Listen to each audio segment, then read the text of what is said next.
Hi friends, and welcome back to playing tribute to Ace Attorney, Spirit of Justice, where I don't like what's coming. We're up against Phoenix, and quick sidebar here, I never really liked the, I don't know, it's hard to explain why I don't like it, but I don't like whenever it's like, okay, the two main characters gonna go up against each other and see which one is best or whatever. Or I guess it's not so much that as it is like Phoenix was the main character. He is the guy. He is the legendary Phoenix Wright, and it's gonna be sad to be up against him because like I said, we have to win. So does that mean that suddenly like Apollo is passing him? And like it was very sweet earlier on when Phoenix was like, "Oh, you're a full-fledged lawyer in my eyes. It's great, cool." But now it's like, "Oh, now you're up against me, and now you're possibly the better of us." I don't know. I don't really know what to expect. I don't know. Like, there might be some twist that happens where it's like, it's not really a competition. Or like, because, I mean, the court cases are all about finding the truth, right? Like, that's how this game has kind of defined it. Whereas, like, you know, especially when Gavin was there, like, it wasn't like Apollo was better than him. It was just like, oh, it led to the truth, and he was helping with that, and it's like a back and forth guidance to that. So that's what I'm hoping comes out of this. Like, this is what's going on, but it's just so weird because that politician guy is a jerk, and I'm like, why is Phoenix teamed up with him? And he has to have something up his sleeve, right? Okay, well, enough guessing, enough hoping and dreaming and wishing. Let's see where this takes us, shall we?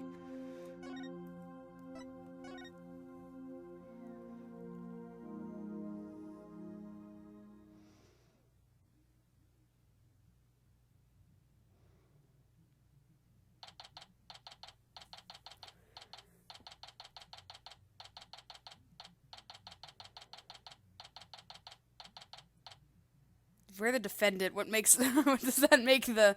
Well, I guess... Oh, no, I guess so, because it would be plaintiff, right? Because he's like, hey, he stole the orb. It's my orb. Or crystal, or whatever. Interesting. That's another thing. Like, what... Phoenix, why are you on a different side? But then I guess it's still a client. Court cases are weird. Ah! Okay. Hi, Trucy. I feel bad for her. Just so you know, I'm not going to take sides. Message received, loud and clear. Good. Because I don't like this one bit. You and Daddy should be on the same team. I'm with you, Trucy. I am with you. Sorry, Trucy. Wow, she's really mad. I'm sorry too, little lady. This is all my fault. She's so sad. I'm just worried things will never be the same between Daddy and Apollo. If they go through with this. Is that all? Well, I wouldn't worry about that. That's the way it is with us men. We may fight, but we don't burn bridges. Really? Sure. One minute we're trading blows, and the next we're having drinks together. We're simple creatures at heart.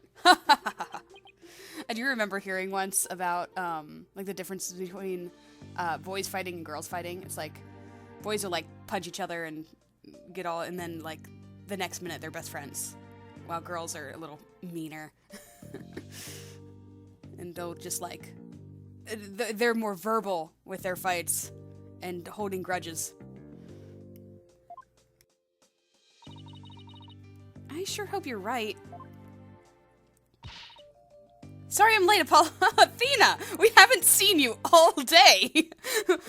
What's up? Are you gonna help me? You never picked up Phoenix from the airport. Where were you? Sorry I'm late, Apollo. Athena, there you are. What happened with you and Mr. Wright yesterday? Oh, about that. I ended up going to the wrong airport. I was waiting there thinking his flight was really late, and before I knew it, I dozed off. By the time I woke up, it was already dark. I figured something like that had happened. Being late and dozing off are the two things you do best. Guilty as charged. So then I take it you have no idea what today's case is about? Not a clue. Sorry. What is today's case about, if I might ask? What a great time to recap, everybody. Another locked room mystery? A suspect with a flimsy alibi? Ooh, or a dying message? Sorry, strike 3, you're out. It's a civil case. A civil case? You act like I'm speaking Swahili here. It's just the Wright Anything Agency specializes in criminal law, or so I thought. In civil cases, there are no prosecutors, right? Instead, both parties retain an attorney. Yep. Court is weird. Right, and the other attorney is someone you know very well. Really? Who? Man, she is so not ready for this. She's gonna go in. We're gonna go in, and she's gonna be like, what? Trial will begin shortly. Please proceed to the courtroom at once. Okay, let's do this. Apollo, wait. Who's the other attorney? And where's Mr. Wright? No time to explain. Let's go. Okay. Right behind you. Yeah. Gonna put 2 and 2 together there, Athena?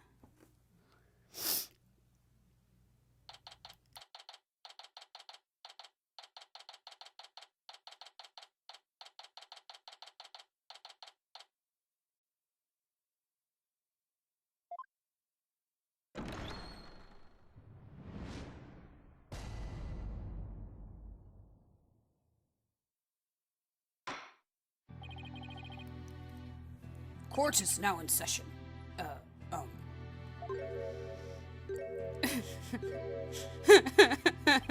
Yep, that's about it. Is this some sort of practice session? A mock trial, perhaps. No, it's not, Your Honor. It's the real deal, Your Honor. So then you two have had a falling out. I won't have you using my courtroom for that, you know. It's nothing like that, Your Honor. Exactly. It just so happens that we have different clients in this case. I see. Well, here's to hoping this has no adverse effect on your working relationship. The judge is so sweet. You can say that again. I had no idea we were going up against the boss today. I guess there's something to be said with the fact that it's Apollo and Athena up against Phoenix. So it's like, it's not like Apollo surpassing Phoenix. It's the teamwork of Apollo and Athena. But still, that makes... I think the problem is, like, it makes Phoenix wrong. Which, I mean, he's been wrong before, I guess. Like, the whole Matt Engard incident. But, like, he figured it out and then, you know, did the right thing. I don't know. Ha, right and wrong, huh? It's gonna make right wrong! No! What are we doing? I'm gonna just be using this entire part to, like, talk to you guys about the madness of this. So I apologize in advance for any wasted time. Let's just get on with it, shall we? You sure this is a good idea, Apollo? What, do you want to switch sides? Honestly, I'd rather be anywhere but here right now. Well, at least she is here. I'm really going to need her help. Mr. Justice? Yes? Don't expect me to pull any punches just because you're the opposing lawyer. As I said, the kid gloves are off. And come what may, they'll stay off. Oh, the music. Same here, Mr. Wright. If it's a fight you want, it's a fight you'll get. Everything's so serious. No goofy grins from either of them. I hate this so much. Yeesh, you guys are really chomping at the bit, aren't you? I don't mind a good fight between coworkers. Just keep this civil case civil. Now then, if the plaintiff would take the stand, we may begin. Oh great, I do have to talk to him in court. Is he going to be carried in? Yep. How did they fit that through the door?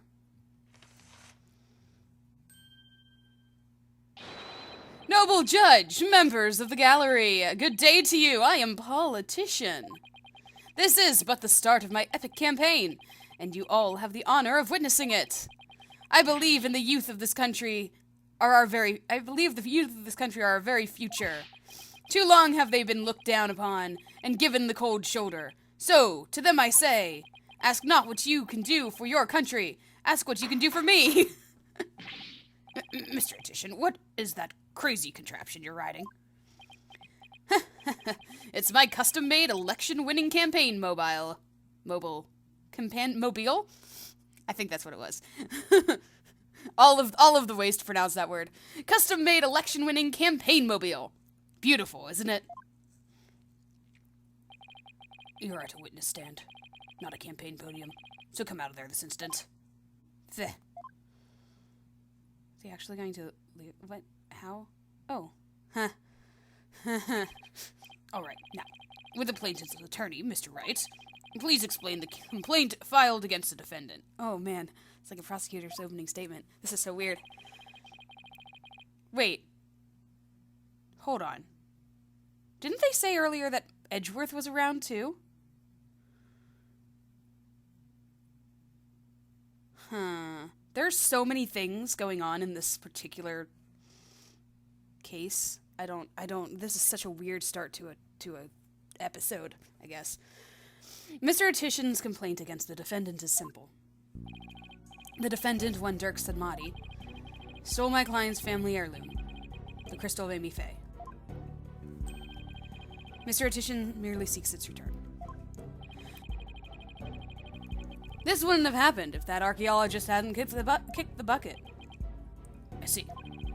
Well, Mr. Justice, let's have your opening statement, if you would. The defense asserts that the item in question is the Founder's Orb, a sacred relic from Curain. Go on. It seems someone asked an archaeologist, Dr. Archie Buff, to study the orb.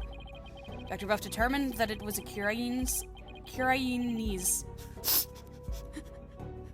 All this... I lasted this long and now I'm struggling on that word. Curainese national treasure known as the Founder's Orb. The very orb that was stolen from a treasure room in Curain several weeks ago. Why, yes, I saw a news report about that. The theft of the Curainese national treasure caused quite an uproar in the kingdom. Well, we believe that it was not, in fact, theft in the traditional sense, but rather that it was spirited out of Curain by someone from Dr. Buff to study. You don't say. And? Around that time, an acquaintance of the defendant learned of Dr. Buff. He made contact with the doctor, who agreed to hand over the orb. Apparently, the doctor wanted nothing to do with it once he'd learned it had been stolen. Seems you even have a transfer agreement between both parties. Mr. Sadmati also agreed to return the Founder's Orb to the Kingdom of Curain. Once the doctor verified it was the real thing. I see. So, this dispute centers on whether the item in question is the Founder's Orb or the crystal of Amy Faye. That, in turn, will determine the object's rightful owner. I'd better bring my A-game. Going up against Mr. Wright won't be a walk in the park. Come to think of it, the name Dirk Sadmati sounds awfully familiar. But I can't recall where I've heard it. It's probably your imagination, Your Honor. He's just a tourist, after all. My imagination, you say? Are you sure about this, Apollo? He's a wanted criminal in Curain, isn't he? In Curain, yes. Here, he's just a tourist. Whatever you say, Apollo, whatever you say. Very well, let's begin the proceedings. Bailiff, would you bring in the first witness?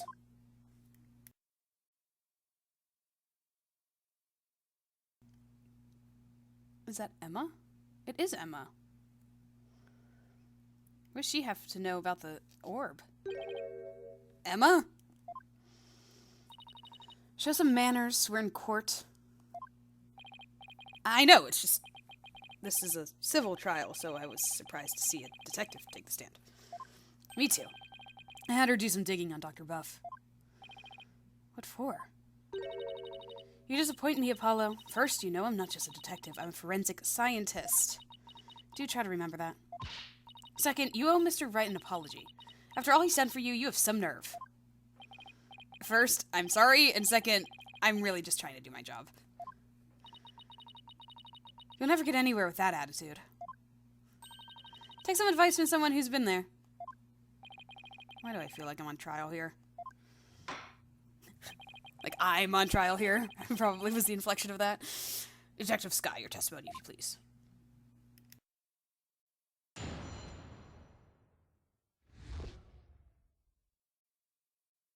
Ooh, a dark secret. The police have had their eyes on Dr. Buff for some time. And just today, a number of stolen artifacts were discovered in his study. Among them were a priceless urn and a statue that were stolen from the Fae clan. It seems the Doctor would do anything to study artifacts, including steal them. As for the relic at the center of this dispute, he likely stole it from the Attition residence.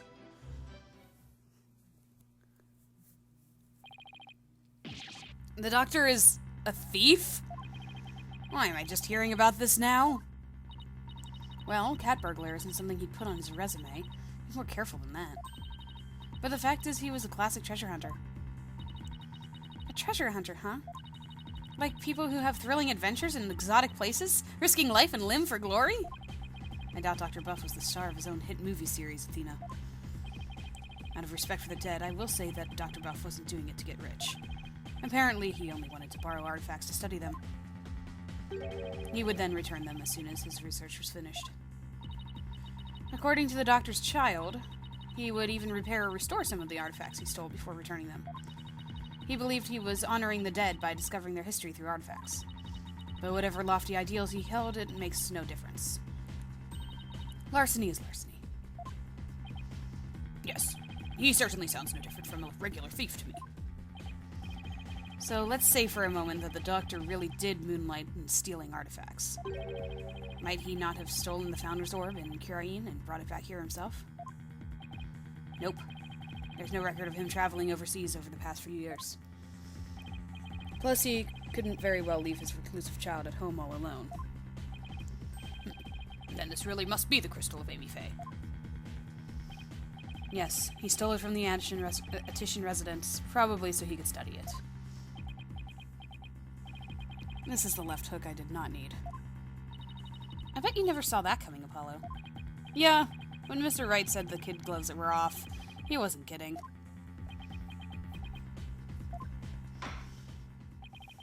Mr. Justice, you may proceed with your cross-examination.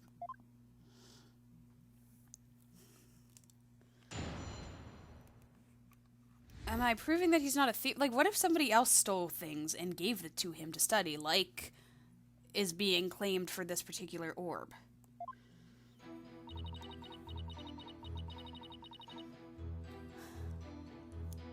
Like, he was just a person that people stole the artifacts and gave it to him for the,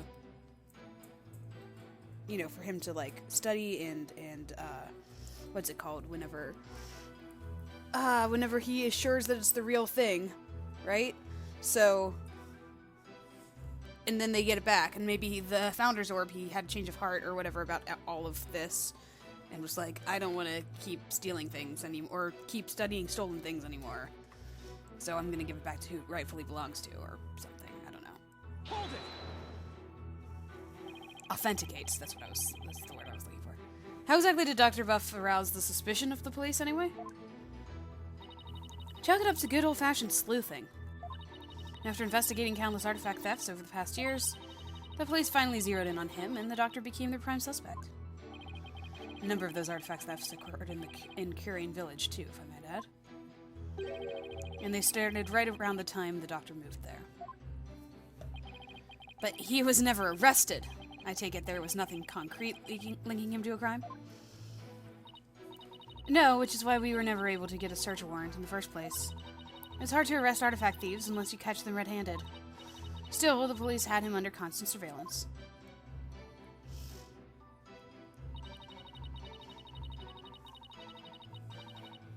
Still really sketchy. Are you sure these allegedly stolen artifacts are the real deal? They're not fakes, that's for sure. Take the urn, for example. Apparently, it's an extremely intricate work of art. The design cracks and other features would be impossible to replicate perfectly. Actually, I've had a few run-ins with that urn myself. So I was shocked to see it there in the doctor's study. I was too, to be honest. I can say without a doubt that that urn was stolen from the Fae Clan. I see. Detective Sky, please continue with your testimony if you would. I still think somebody else stole it and gave it to him. To study. Hold it! Were any other stolen artifacts found besides those belonging to the Faes? Yes, for instance... the robot thing? Remember the large relief on the wall? It was chiseled out of some ancient ruins in the Kingdom of Kurain several years ago.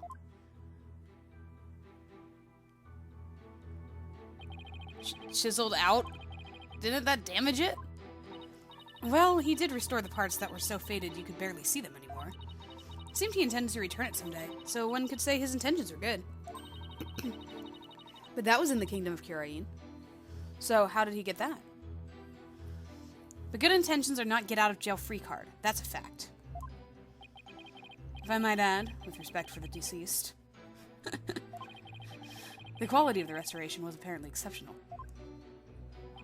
It seems the doctor invested a lot of money in hiring an extremely talented specialist. He sounds like a good man, who took a wrong turn somewhere. I guess Sarge takes after him in that way. Any further questions? If not...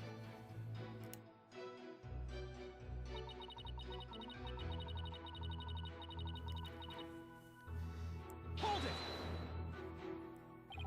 Had these alleged thefts been going on for some time? At least 5 years, as far as we can tell. 5 years. All the recent thefts have been local. Didn't Sarge say that his mother died 6 months ago, and that's whenever he shut in, and that's whenever the professor, or sorry, the Dr. Buff, left his job?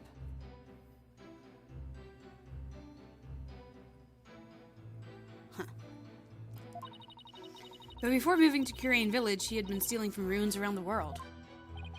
Dr. Buff was an international criminal?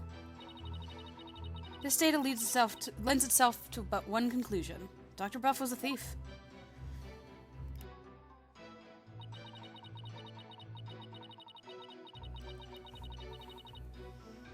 Hold it! You claim he stole a family heirloom from the Attition residence. But claiming something doesn't make it true. Unfortunately, it is true. How can you be so sure? A police report was filed concerning the theft 1 year ago, in fact. What? A whole year ago? August 25th of last year, to be exact. The report states, and I quote, "The crystal of Amy Faye was discovered to be missing from the Attition storehouse at 10 a.m. The storehouse lock had been picked." Signed, Politician Wimperson. Wimperson? Well, a year-old report certainly lends the plaintiff's claim credence. The doctor could really have stolen the crystal of Amy Faye. Not only that, Your Honor, but the Founder's Orb was only found to be missing several weeks ago. That is nearly a year after the crystal's theft was reported. Therefore, I believe we must consider the orb and the crystal to be two separate items.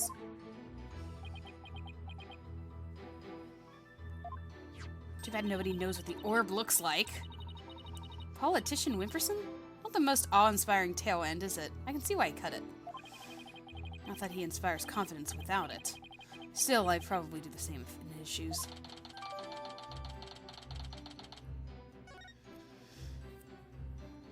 Well, that's all unfortunate. Let's see what we got here. The crystal of Amy Faye was discovered to be missing from the Attition storehouse. 10 a.m. The storehouse lock had been picked.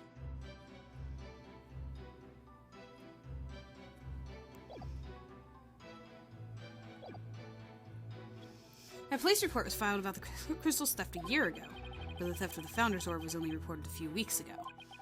So the crystal's police report was filed way before the orb was found missing. That suggests the stolen relic is the crystal of Amy Faye, as Mr. Attition Wimperson asserts. I doubt the police report is a fake. After all, Emma is the one who submitted it as evidence. Still, I feel like something we learned in that police report is important somehow.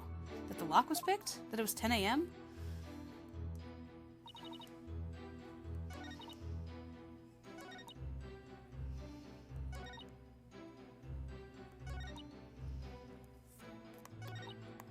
That it was a year ago?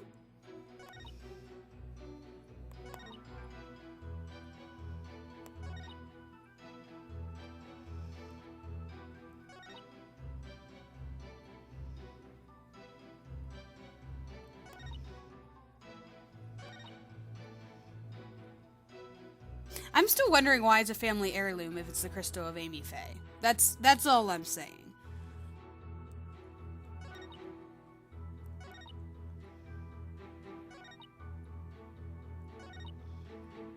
Hold it!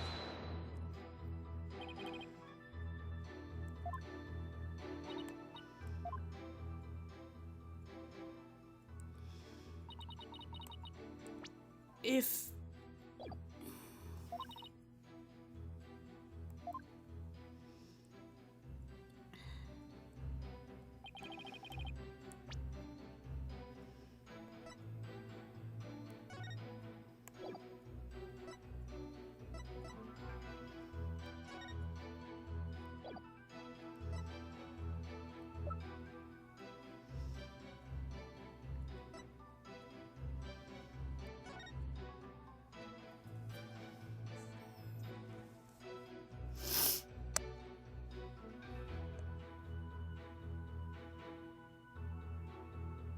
Wait a second.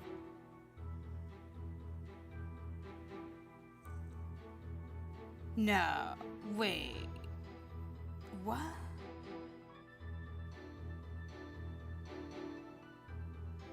PAW. Paul Attition Wimperson. That can't be a coincidence.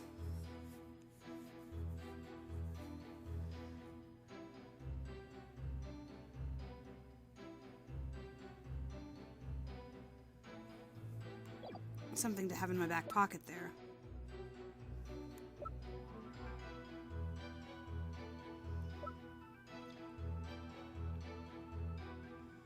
I don't know what to do.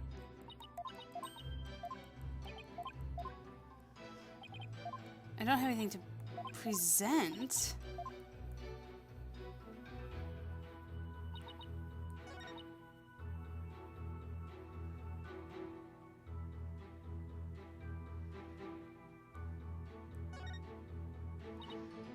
Police report and theft was 40 weeks ago. So the crystal's report was filed way before the orb went missing.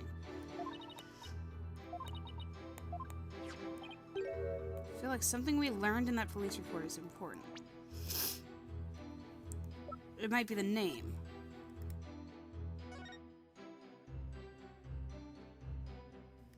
The storehouse lock had been picked. 10 a.m. Crystal of Amy Faye. Paul Attition Wimperson.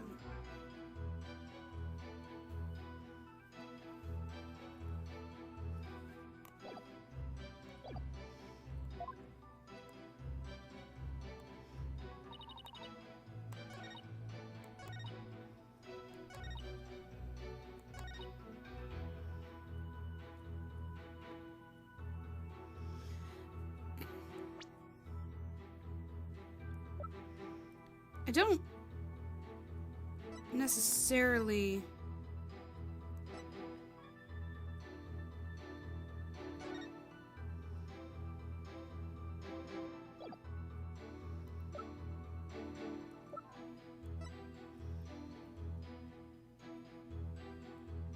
believe that this is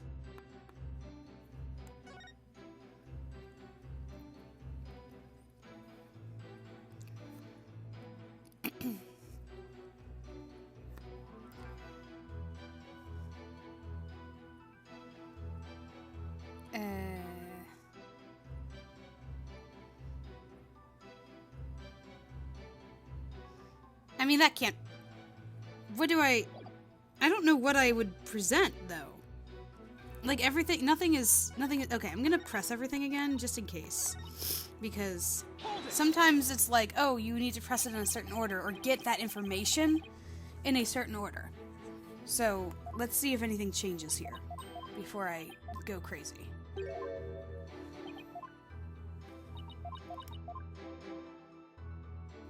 Alright, nothing there. Member stolen artifacts in the study. Fakes.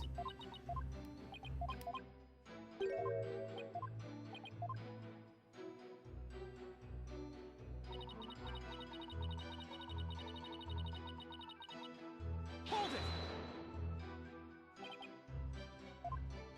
I shouldn't have pressed this one again because I already pressed it again.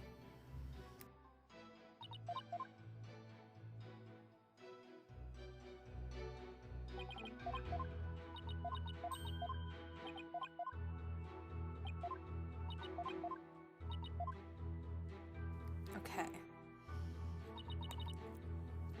Hold it!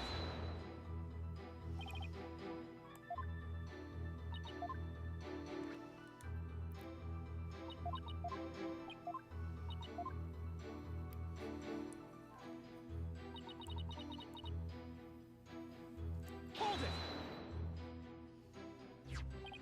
This police report may say that the crystal of Amy Faye, but how do you know it's this relic right here? Because Mr. Titian has stated as much. Well, I'm not buying it. Apollo, I was thinking, the plaintiff's legal name is pretty distinctive. Yes, that's what I'm doing. Okay, so I think I'm right. I think that's what I have to present. Do we have any evidence related to his initials or his name? We just might. It might even point out a flaw in something Emma said. You think his logic's faulty? Yep, if the doctor stole the relic from Mr. Titian Wimperson, then there's one thing the doctor did that doesn't make any sense. Especially if Politician Wimperson was desperately searching for a stolen relic. Okay. Alright, so I think I'm on the right track. I'm actually on the right track. Imagine that. I was very scared.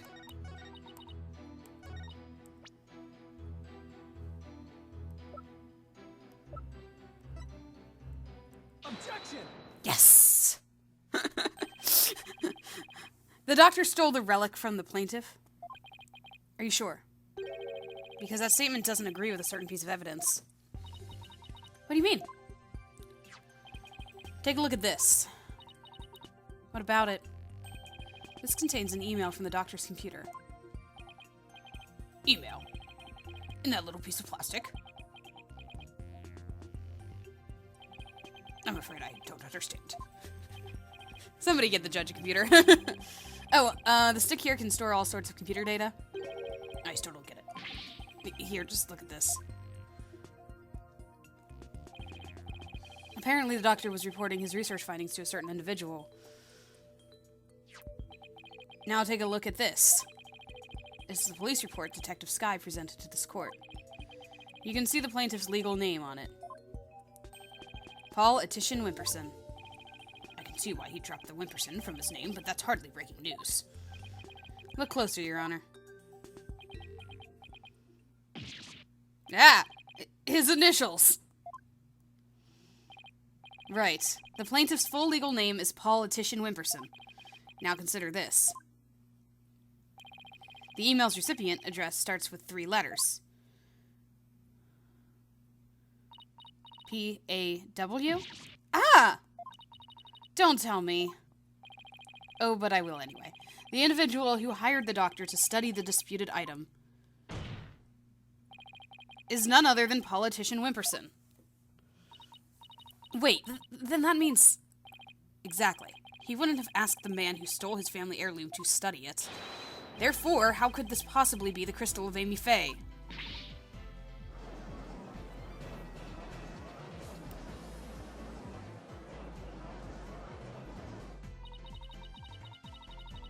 We never checked the doctor's emails. We couldn't even figure out the password to his computer. The plaintiff willingly left the orb in the doctor's care so he could study it. at the behest of his benefactor.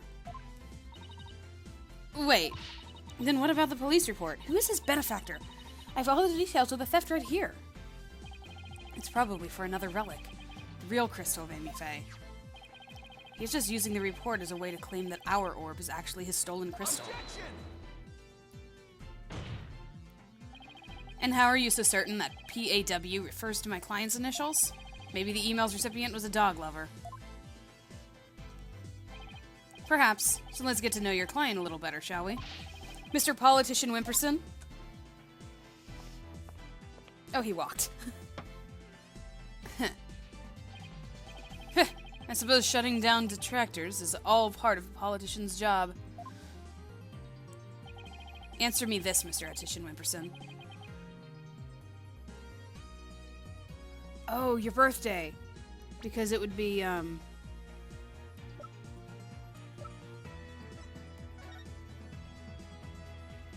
July 11th. Or November 7th.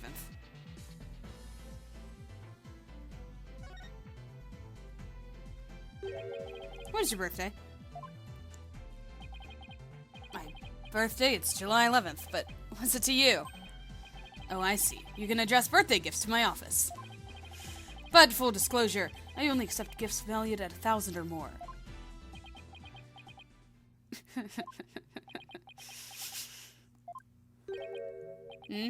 Why has everyone gone silent?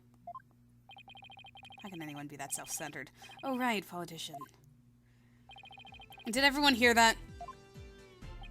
He said July 11th. July 11th, or rather 7-11, matches the numbers in the email address.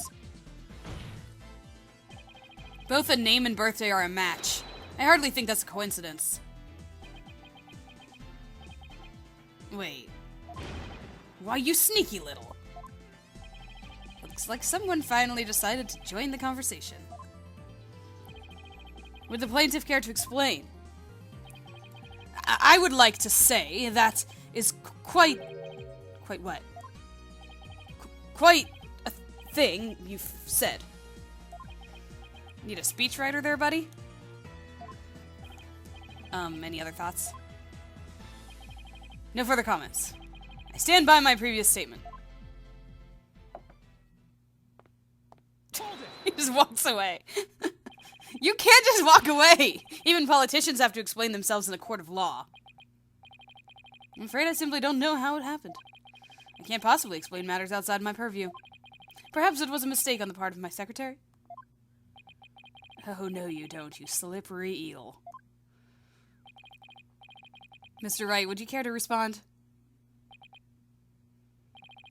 I won't argue with your assertion. My client lent the treasure in question to the doctor and asked him to study it. It seems that much is a fact. Now we're getting somewhere.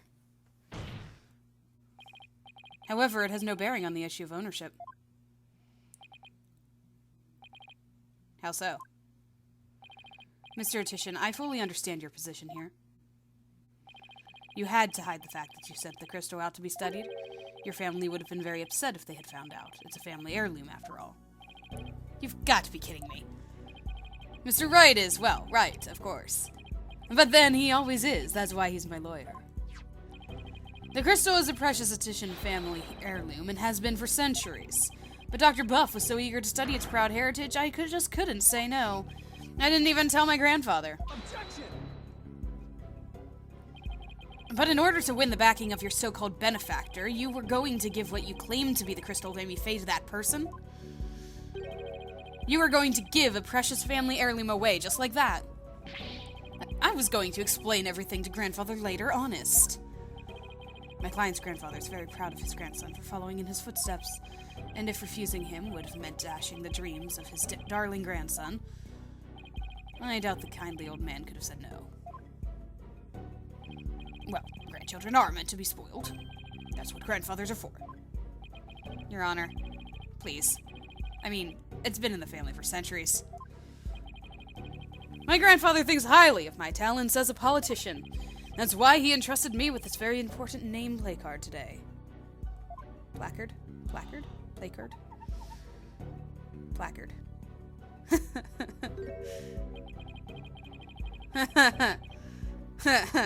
So I'm sure he would have been okay with me using his crystal as I saw fit. Ah, Grandpa's spoiled little brat. I think the judge is buying it, Apollo. No surprise there. His Ulrich's going on around his own grandchild, after all. Excuse me, can I leave now, Mr. Wright? I believe my work here is done. By all means, Detective Skye. Thank you for your assistance. You're welcome. It's nice to testify at a civil trial once in a while. See you around.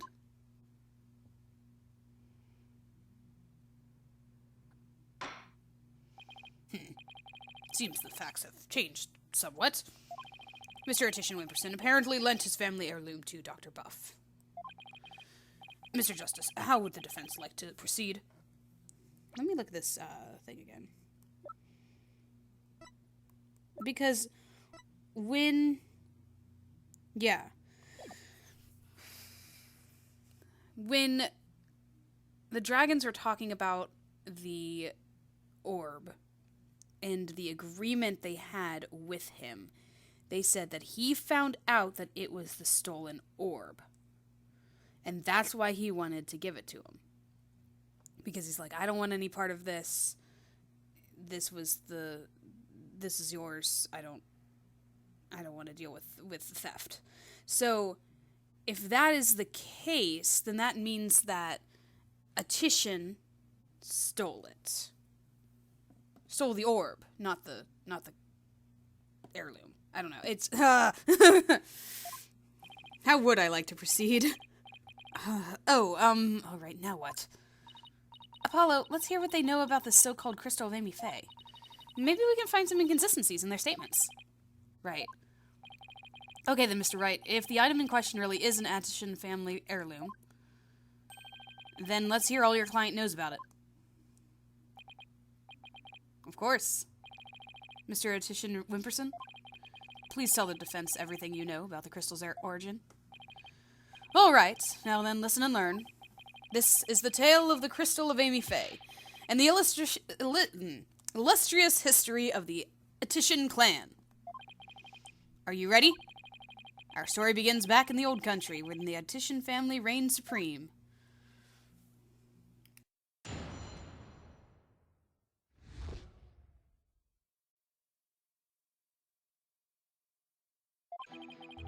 My ancestor was praised as a benevolent ruler.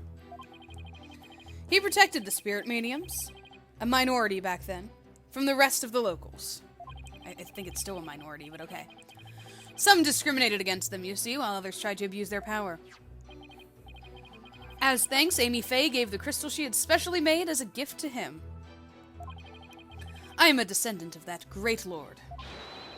As such, my political power and influence is backed by centuries of history.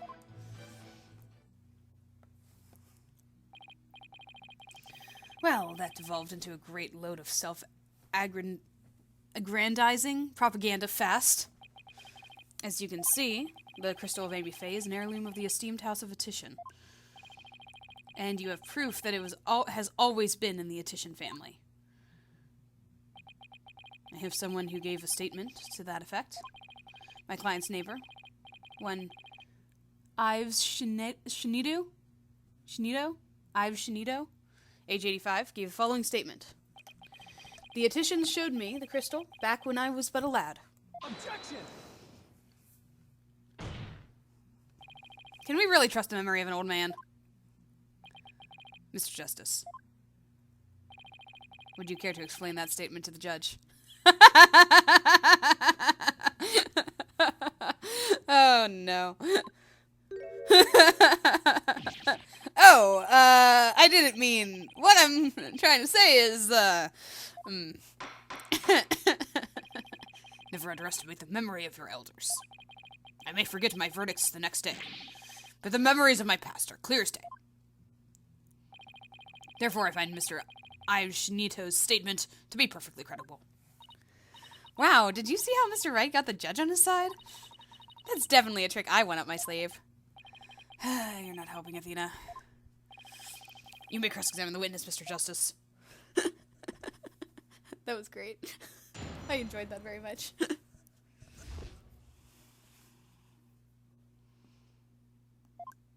Alright, let's press the things that are important, shall we? Hold it! I don't know whether this is important. I'm just pressing all the things. Oh, right. I have to remember, press everything, because even when I think that things are not important, they might be important. So I have to press his egomaniac statements, too. That object you set down there, is it something of importance to you? It's a name placard. Placard. Bleh. This one here belonged to my grandfather, Abraham Matishan. He had it custom made during his distinguished political career. I'm like totally losing his voice a bunch. Sorry. It's special because it was crafted from the finest Italian plastic. I wasn't aware the Italians were famous for their fine plastic. You can touch it if you want. No, I'm fine. Very well. I'll just continue with my testimony. My ancestor was praised as a benevolent ruler, but he was also an eminent politician.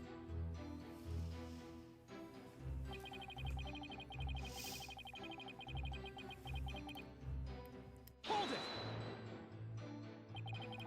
So I take it the relationship with the Fae clan was a close one. A smooth and open line of communication with my entire electorate. That's the politician way. Huh? Sorry. I was asking about your ancestor. Heh. Whether it's about me or my ancestor. Feel free to ask me anything you'd like. Transparency in government, that's the politician way. Or like dodging questions, that's the politician way. Thanks, I'll be sure to ask when I have something you'll actually answer. As I was saying, the Attition family protected the Fae spirit mediums back then.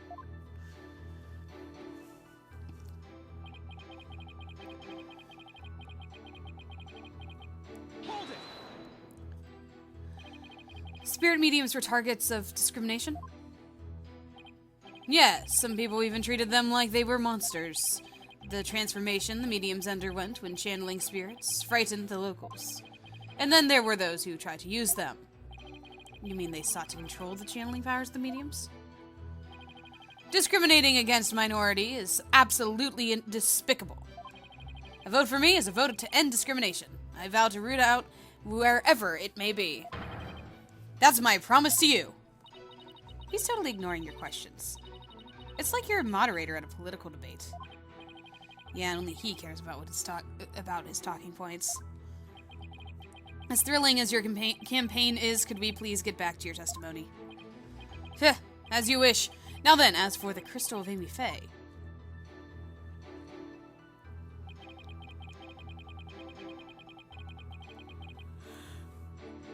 Hold it!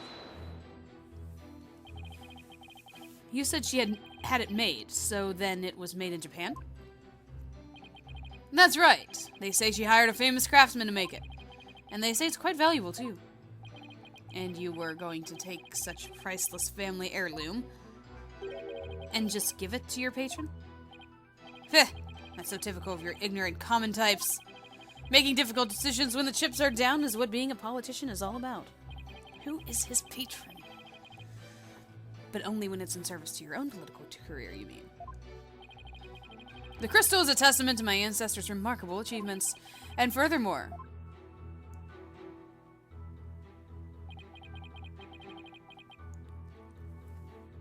Hold it!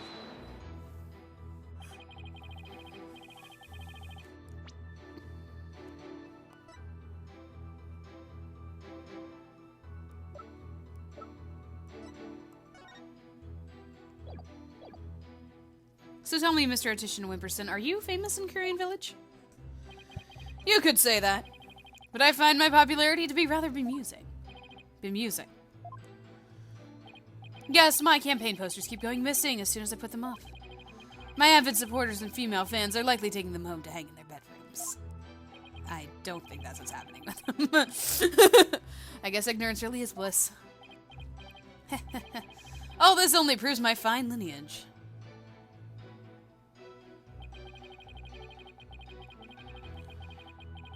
Hold it! I'm sorry, but is any of that relevant to the issue of the relic's rightful owner? Have you never heard of Kingcraft? Kingcraft? It's the art of ruling as a king. My father drilled it into my head from a young age. And one of its precepts states, ruin awaits a ruler who responds to every single issue posed by the masses. Well, that answered my question about what he meant by king of this nation. Progress! Apollo, who is this Amy Faye anyway? I believe she was the founder of the Curian channeling technique. The plaintiff claims she had the crystal made for his ancestor. That would mean it was made in Japan, right? Yes, I suppose it would. Okay, so that apparently is a problem. It does have that emblem of, I think I was on the right track here. That's the Mitama motif from Kurain's founding period. Maybe that's my presentation. Objection! Yes, it is. Okay, cool. You stated that Amy Faye had the crystal made for your ancestor. So, am I to assume it was made in Japan?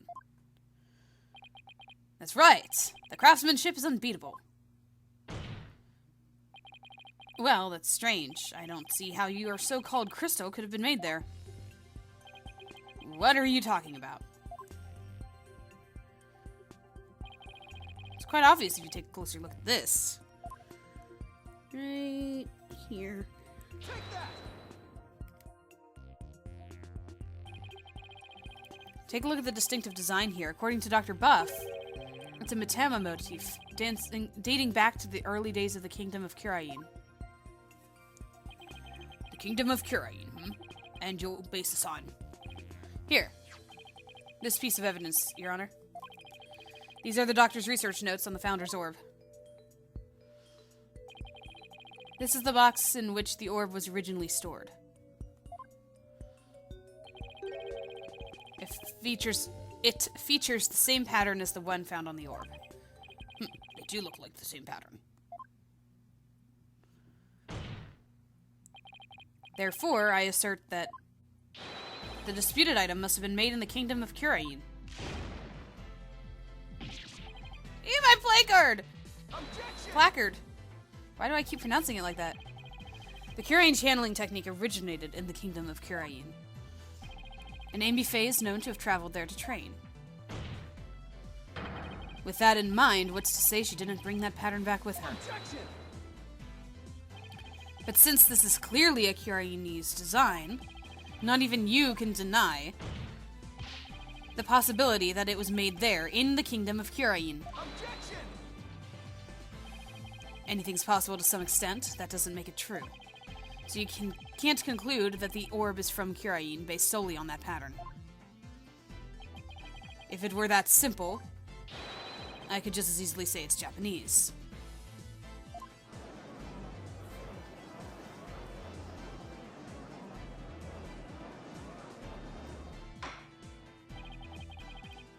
I have to agree with Mr. Wright. The pattern alone proves nothing. But that also means there's no basis to claim the item in dispute was made in Japan either. At this rate, we're going nowhere fast. He's right. We're just spinning our wheels here. I wonder if we have any evidence that could break the stalemate. Evidence that could break the stalemate.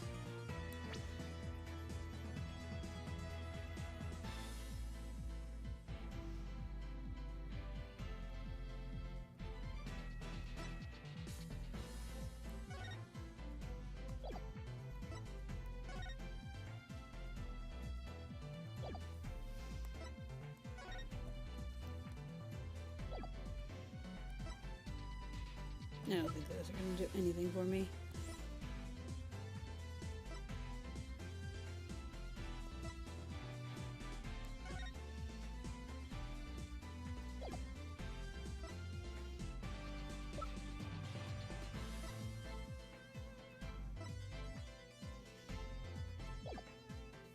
He calls it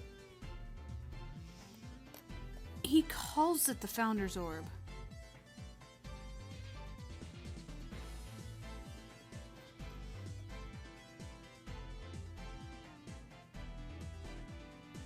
I have to say it exists, right? I don't have a choice. Defense would like to present a piece of evidence to the court. Would I, though? Finally break the stalemate. Oh? Well, you sure piqued my interest. Let's see what you've got. Alright.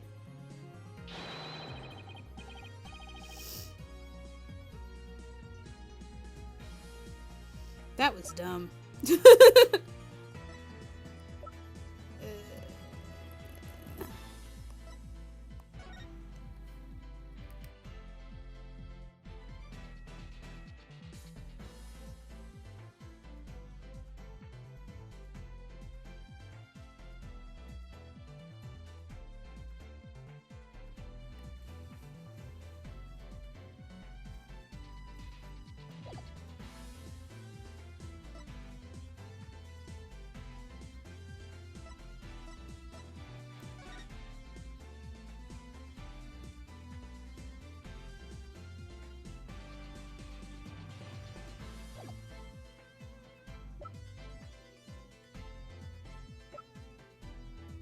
I've got nothing, dude.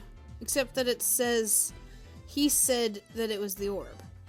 But we've used this piece of evidence 1,000 times. We've used this piece of evidence a bunch. We even used the email once or twice.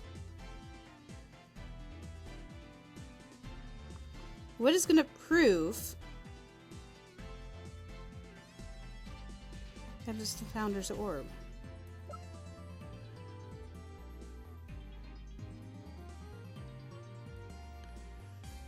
Just because he thought it was the orb, it doesn't mean anything.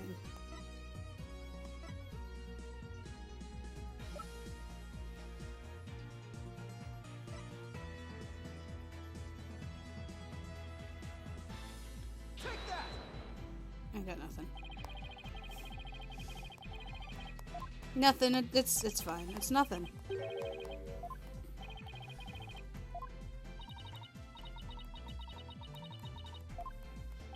It's fine, it's fine, it's fine, it's fine. It's fine. Okay, it doesn't exist. I don't think I have anything. I don't know why it gives me this prompt. There doesn't seem to be anything we can use, at least not at this point. Well, unless we can find something, this trial won't be going anywhere. Why did it give me the choice? Oh, okay. He's looking nervous. Oh, that's much better. What's his deal? I have a suggestion. Why don't we consider this from a different angle? I'm listening. It's our specialty, after all. What if the Defiant Dragons really were authorized to take possession of the relic? I'm afraid I don't know where you're going with this, Mr. Wright. Consider the orb transfer agreement that I just showed. That's fine, it works. I just showed this, and it's like he just looked at it and was like, I'm thinking about this. I agree to hand over the Founder's Orb to the Defiant Dragons if I will come to no harm. What if, as the last part suggests, this was written under duress? That would render the agreement null and void. What are you suggesting, Mr. Wright? While you were on your little cave expedition, I was investigating Dr. Buff's accident. Oh no. And there was something you overlooked, Mr. Justice. Namely, that his accident might have actually been murder. Oh, I was thinking it. What? Murder? Yeah, I was thinking it. Mr. Wright, you do realize such statements are not to be made lightly. Are you suggesting the Doctor was murdered by the Defiant Dragons? Yes, but follow me on this for a sec. The books that came tumbling down were from the archaeology shelf. However, among that mountain of books was a single volume on psychology. What's more, there was some blood on it. And you feel this is important because... The books that came tumbling down were from the top shelf, the archaeology books. We know this because the Doctor's books were meticulously organized by subject. Archaeology took up the entire shelf, so that psychology book is completely out of place.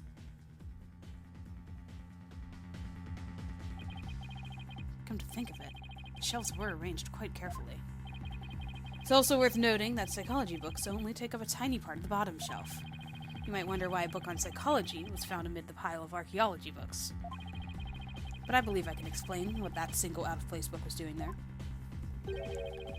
The doctor was struck from behind while selecting his psychology book from the shelf.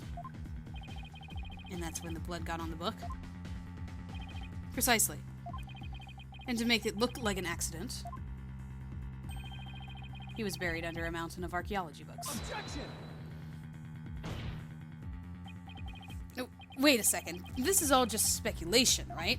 Or do you have proof that it was murder? Of course I do. You do?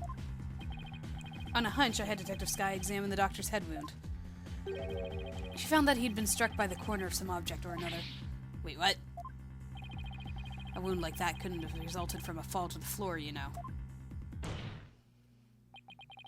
you understand what this means, Mr. Justice? The wound makes it crystal clear that Dr. Buff was murdered. What? Well, that was unexpected. Who'd have thought we'd break out of the stalemate like this? He pulled the ladder right out from under us. Still, if he thinks that's enough to make me back down, he's got another thing coming. Even if the cause of death was murder, what makes you think it was the Defiant Dragons? You should know better than to hurl baseless accusations. Objection!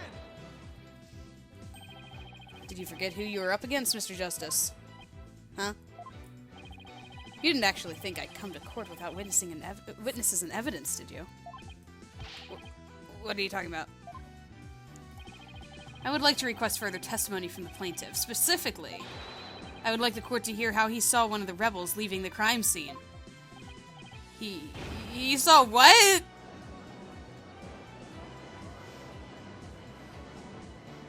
Dats is not going to be happy with you, Phoenix.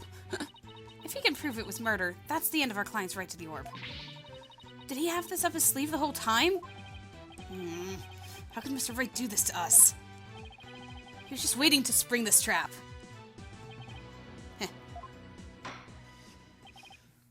This trial has taken another unexpected turn, but I must mention, Mr. Wright, that you have yet to identify the murder weapon. The object used to commit the murder was not located at the scene of the crime. Oh, I thought it was the book. The murderer likely disposed of it elsewhere.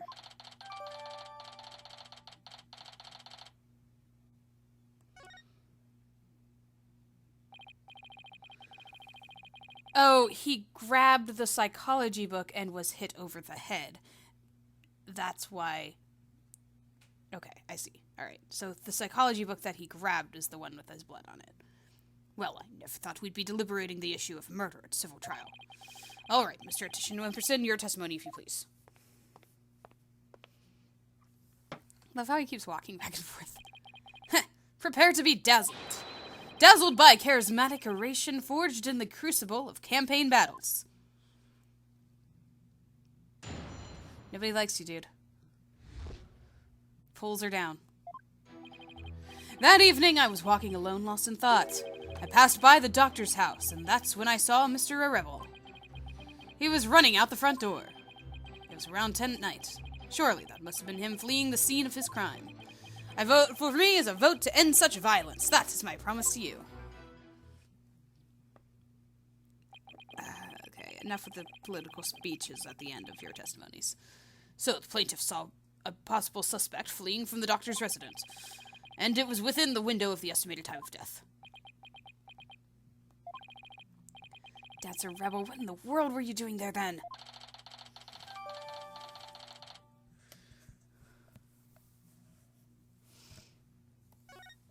I don't know why that information got in that picture, but okay. It seems Mr. Rebel was loitering about Curain Village that day.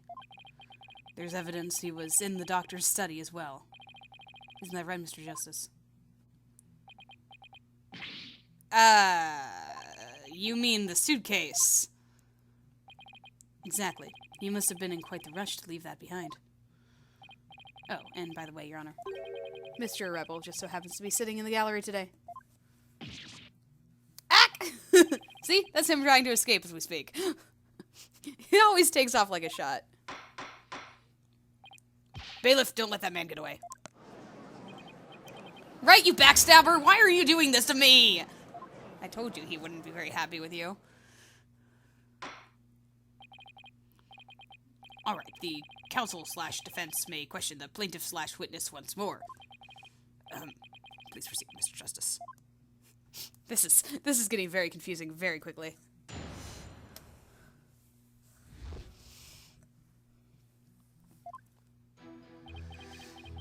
Okay. Hold it! What, without your little thing that you're carried around in? Why were you taking a walk? Society is inundated with serious problems that must be solved, and as a politician, I'm always on the job, thinking hard about possible solutions, even on my walks. Thanks for the non-answer. While we live our comfy lives, there are starving children who suffer in the back alleys of our major cities. It's not in me to ignore such suffering.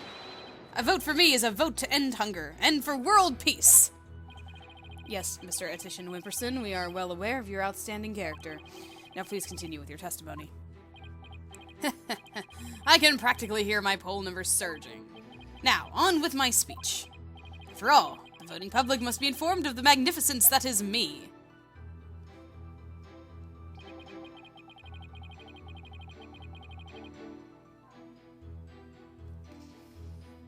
Hold it! Where exactly were you when you saw Mr. Rebel? Right here, under this tree. I saw him dashing out of Dr. Buff's front door. His front door being... where?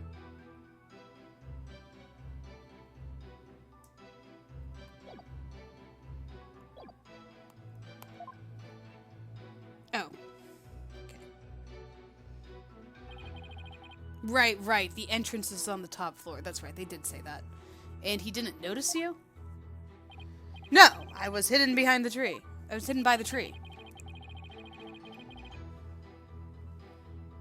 Yes.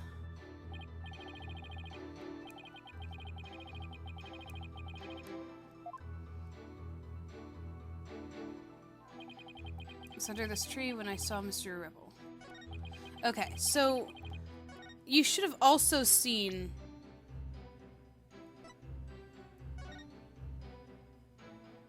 the body.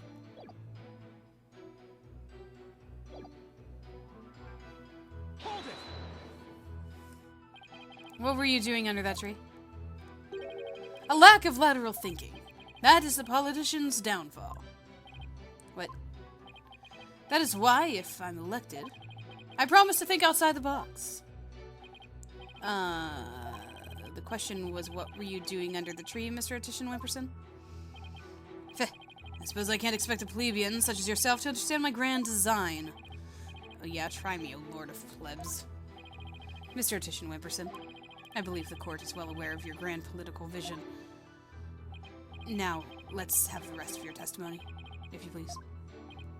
Heh, I can hardly wait for the upcoming election.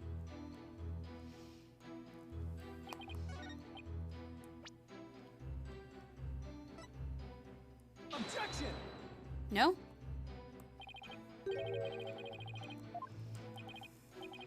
Okay, alright. I even pressed before I presented.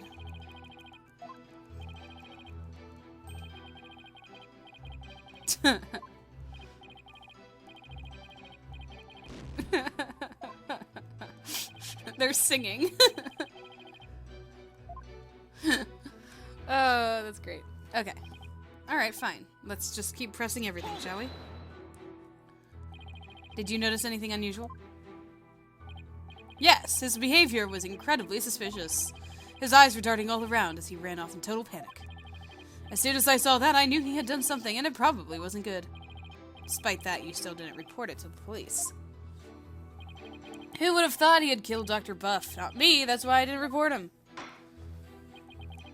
So the witness didn't notify the police. It's an important statement. Sure, yes. Just keep adding to the testimony. Because the problem is that he should have seen the body through the window. Yes, it's important. I request the witness add to the testimony. Sure or not? I had no idea that Dr. Buff was dead. That's why I didn't tell the police. Okay, there it is. Objection! Mr. Attition Wimperson, rather than Mr. Rebel, Wasn't there something else that should have had your undivided attention? Like what? Oh, yes, of course. A politician must also keep his finger on the electorate's pulse. Sorry, but you're way off. I am? Wait, does it say? It still show it. Oh, and focus on the nations. Would you care to explain, Mr. Justice? If the witness saw Mr. Rebel from this position here, then he should have also been able to see the doctor's body. After all, it was right next to a huge window. Why, I believe you have a point there. With a body that clearly visible to the witness, it's unthinkable that he wouldn't have reported it to the police. Ah. Would the witness care to respond?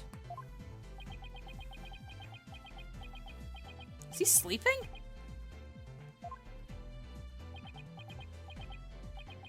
Did he fall asleep? Mr. Titian Wimperson? What in the world? So random. Mr. Titian Wimperson! Huh? Oh, There are many sides to any issue. What did I ever do to deserve this?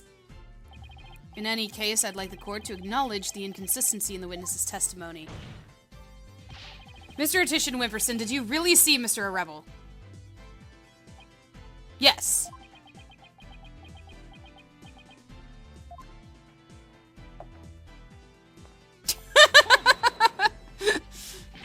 Where do you think you're going? Oh, I thought I'd return to my seat, seeing as I had already answered the question. This isn't some small town hall debate, so you just stay right here until I say we're through. I'll have run that by my campaign manager before I...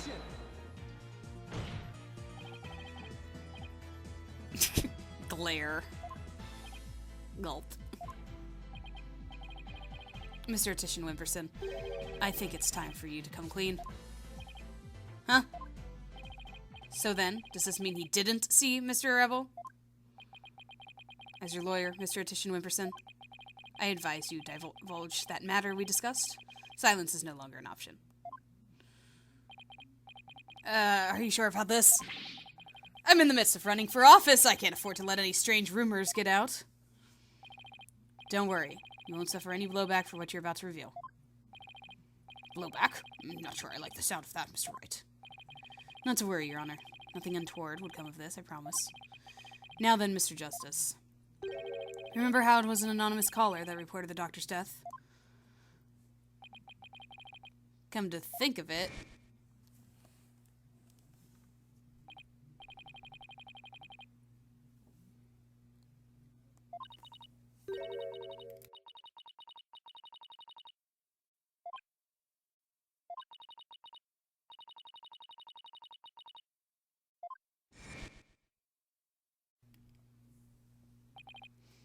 Wait, you're not saying that... Yes, that's exactly what I'm saying. The anonymous source who contacted the police after discovering the body was my client, Mr. Paul Titian Wimperson. What? You don't say. So you see, he played his part as a concerned citizen, quite admirably. I might say so. Isn't that right? Yes, indeed. In our society today, there are too many who choose indifference over righteous action. But I don't number among them. That's why I did my duty as a concerned citizen. One might call me the model citizen, one worthy of standing above the rest. What a real standard bearer he is, reporting it anonymously. Oh, and by the way, Mr. Justice, wasn't there someone else at the scene of the crime when my client discovered the body? Oh, you mean Mr. Rebel. He would have been leaving the doctor's house right around then. Oh, wait, that means... Yes, it does. In short, what my client witnessed was Mr. Rebel fleeing the scene of a heinous murder. And that's not all. Based on what we've heard so far, Mr. Rebel looked exceedingly suspicious, and that's putting it mildly. We already know the Defiant Dragons threatened the Doctor with bodily harm. And now that they've killed him, the so-called orb transfer agreement is null and void. Yeah, that's what I was seeing earlier.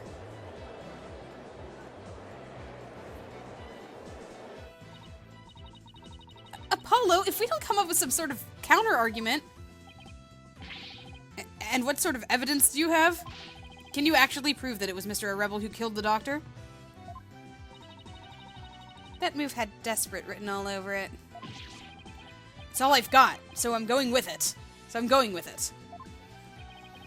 Evidence? I suppose it's true that I don't have any. I knew it! But I do have another witness. You do. You should know I always come fully prepared, Mr. Justice. And my new witness will provide testimony proving Mr. Rebel's guilt. Do you always come fully prepared, Phoenix? A new witness? I wonder who it could be. Very well. Bailiff, please summon our new witness. In the meantime, the court will take a brief recess. I would like both sides to use this time to prepare properly. Understood? Hoo boy.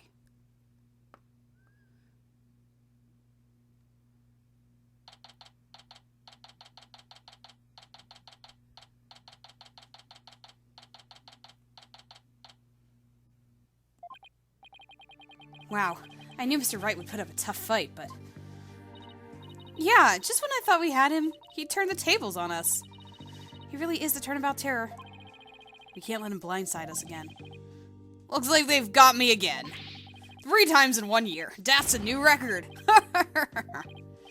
That's please. No more new record.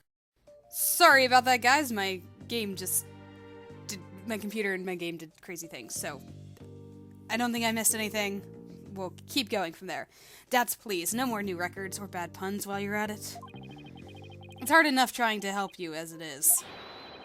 Roger that. I'll be more careful next time. Is what Mr. Wright said is what Mr. Wright said true? Did you really pay a visit to Dr. Buff that night? Sure did. Can't remember the exact time, though. All I know is he wouldn't hand over the orb. Someone put it in his head that we rebels were dangerous. That's why he threw me out. So the Doctor was still alive when Dats last saw him. We'll still have to prove it, though. Better brace yourself, son. The next witness's testimony can make or break this case. Yeah, I know. Hey, where's Trucy? Oh, hey, where's Trucy? She went to go see her dad. Maybe she's still mad. More like worried. Worried that this trial will create a rift between you two. And that you might leave the agency. She has an active imagination. It's not like you haven't done it before, Apollo. Excuse me, the trial will be resuming shortly. Well, let's go see what new testimony awaits us.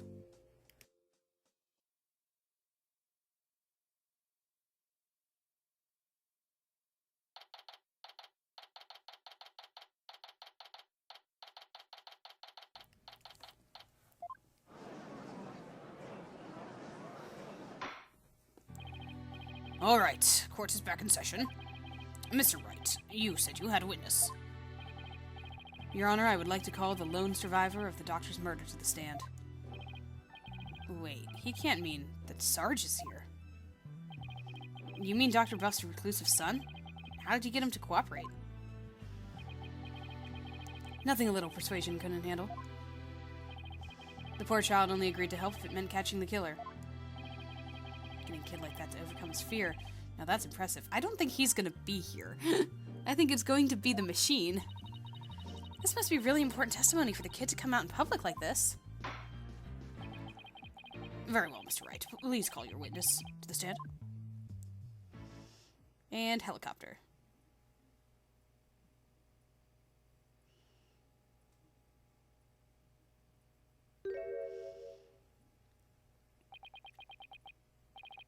Oh my. Sergeant Buff, at your service, sir. He's here as the drone. Really? Mr. White, what exactly is the meaning of this? Past trauma has rendered it impossible for wow. Past trauma has rendered it impossible for the witness to venture into public. Leaving home was hard enough, and it seems leaving the witness lobby was just too much. Oh, he is here! He is physically here. But I would still like to continue with the testimony delivered via this drone. I understand it must be terrible to lose one's father like that. But testimony via remote control toy, it's not like it hasn't been done before. Well, let's take things for a spin and see how it goes. Just who's piloting this trial anyway? The judge sure warmed up to the idea fast.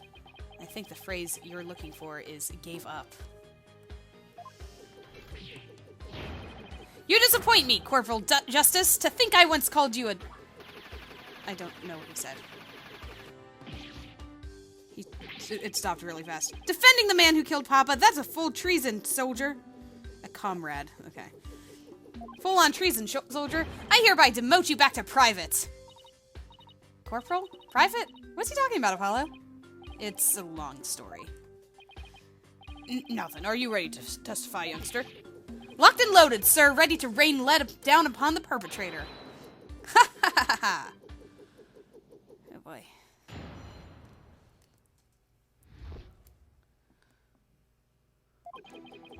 Papa met with someone the night he died. I didn't have eyes on the ground, as I'd already mounted my siege defense, but I did hear him arguing with someone in his study. From my window, I saw the one designated Dats getting ejected from the premises. After that, the man lingered around the perimeter for some time. He must have regrouped and killed my papa in the study later. I just know it! Oh, dude, that just proves that he was kicked out while he was still alive. Awesome. Now we just have to prove that somebody else came in later. That makes things super easy. So he was thrown out but later returned and committed the murder, did he? Yes, Your Honor. So the man my client saw really must have been the fleeing Mr. Rebel.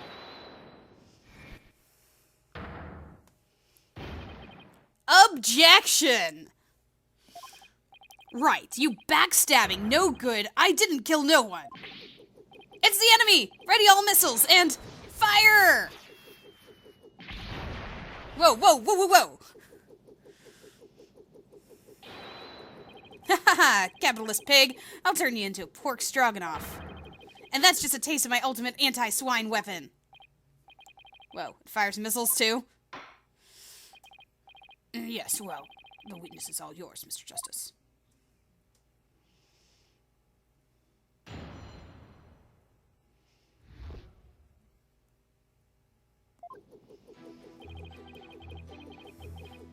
Hold it!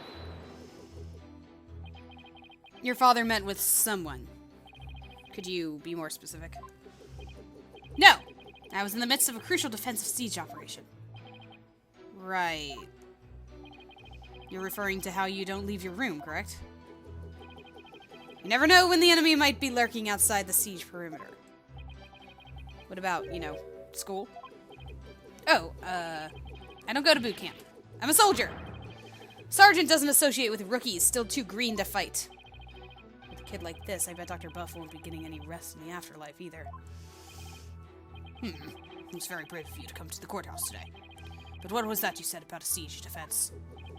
Oh, that? Well...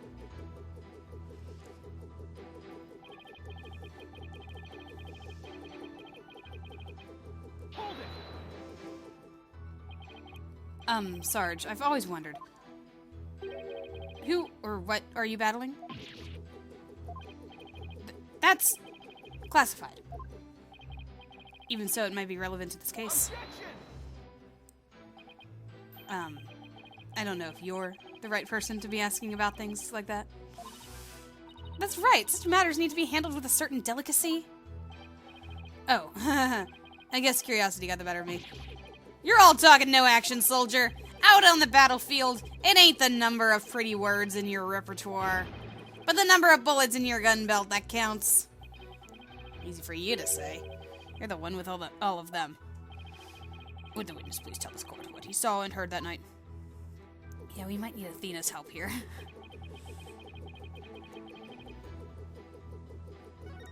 Oops.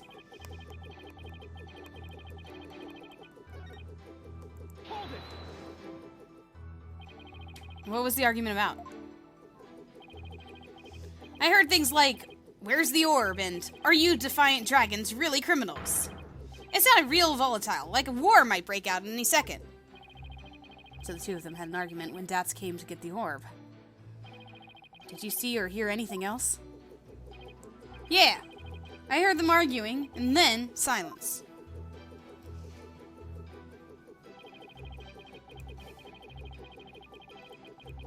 Hold it! How was Mr. Rebel acting? Like a conquered trooper retreating with his tail between his legs. A trooper? Well, I guess he does dress like he's in the military. I bet those two would have really hit it off had they met under different circumstances. Yeah, I can see that. And so the defeated soldier was expelled, but that wasn't the end.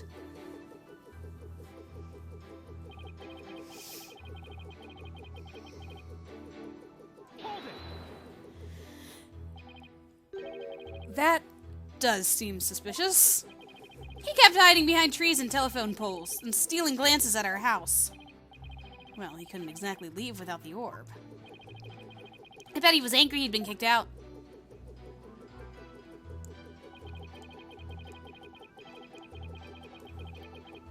Hold it! But don't you keep your front door unlocked? If so, then anyone could have got in. That's true. Papa didn't keep our house locked up. He said there was no need because there were only good people in Curain Village. Yet he ended up dead anyway. Only a monster could do what they did to my kind, trusting Papa. There will be no mercy. I vow swift and terrible vengeance. I'll carpet bomb the killer with everything in my arsenal. Fire!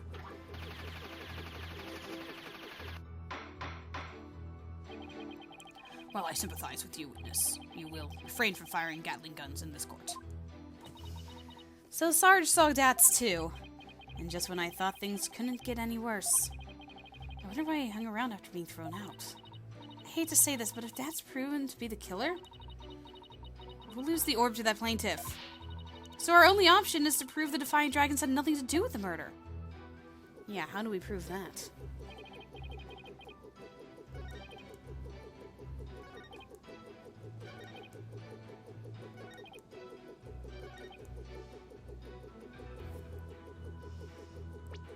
Okay.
Man, I've got nothing.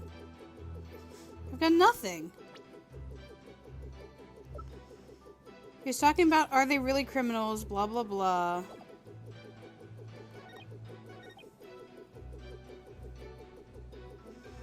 And then silence, he said.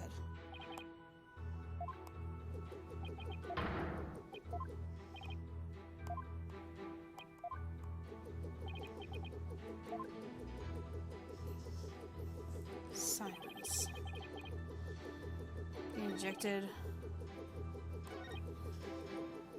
Hold it. Tail between his legs.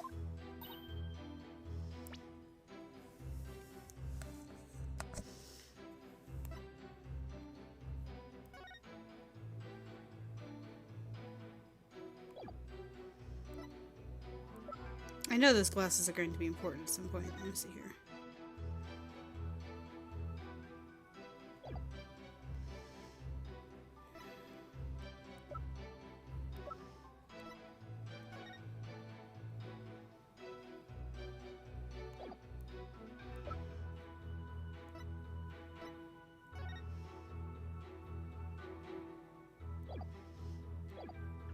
What was he struck with?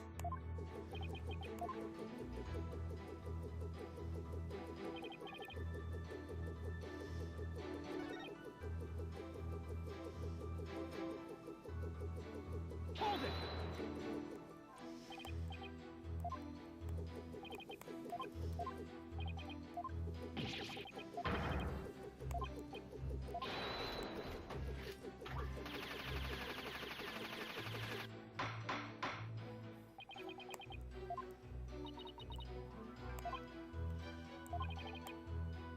Why he hung around after being thrown out?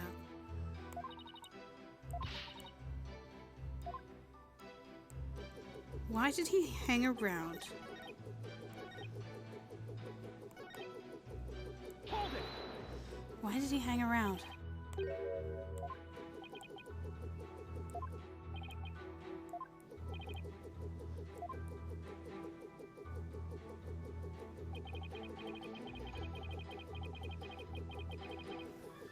Man, I'm just blanking. Like, what could I possibly say? There's nothing that I could do. There's nothing inconsistent. The only thing that doesn't make sense is why he would linger.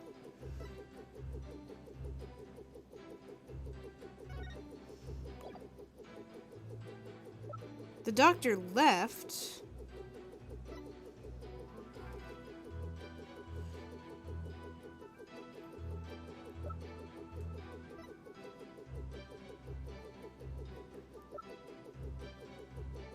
Was it before Dats met up with him? Did he hide the orb before Dats hit up with him?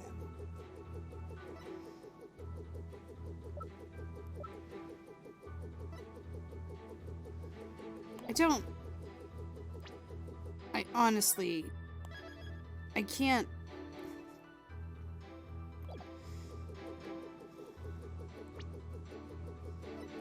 Objection. I got nothing.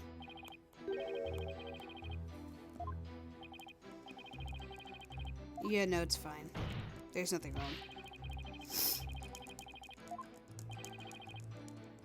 They're singing again. Great.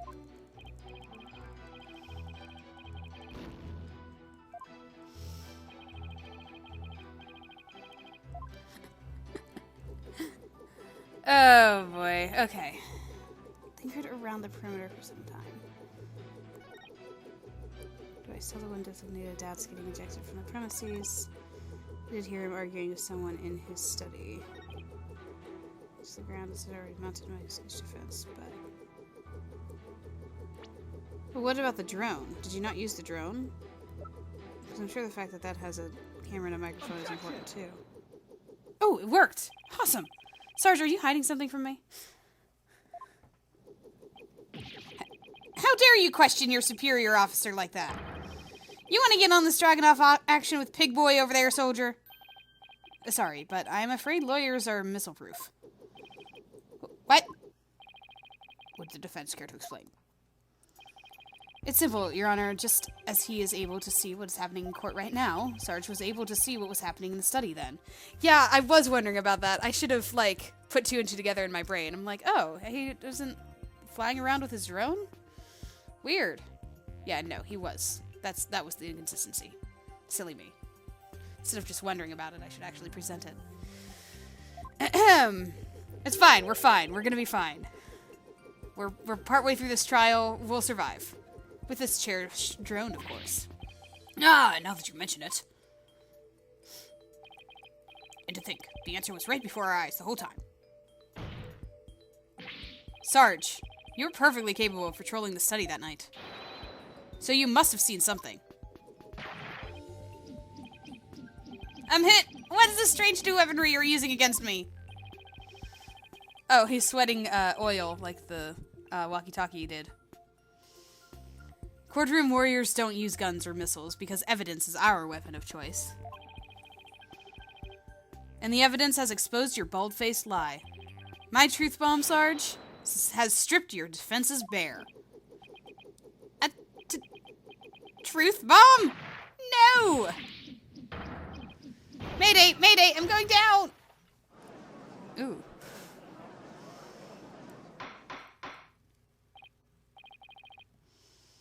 Oh my, are you alright?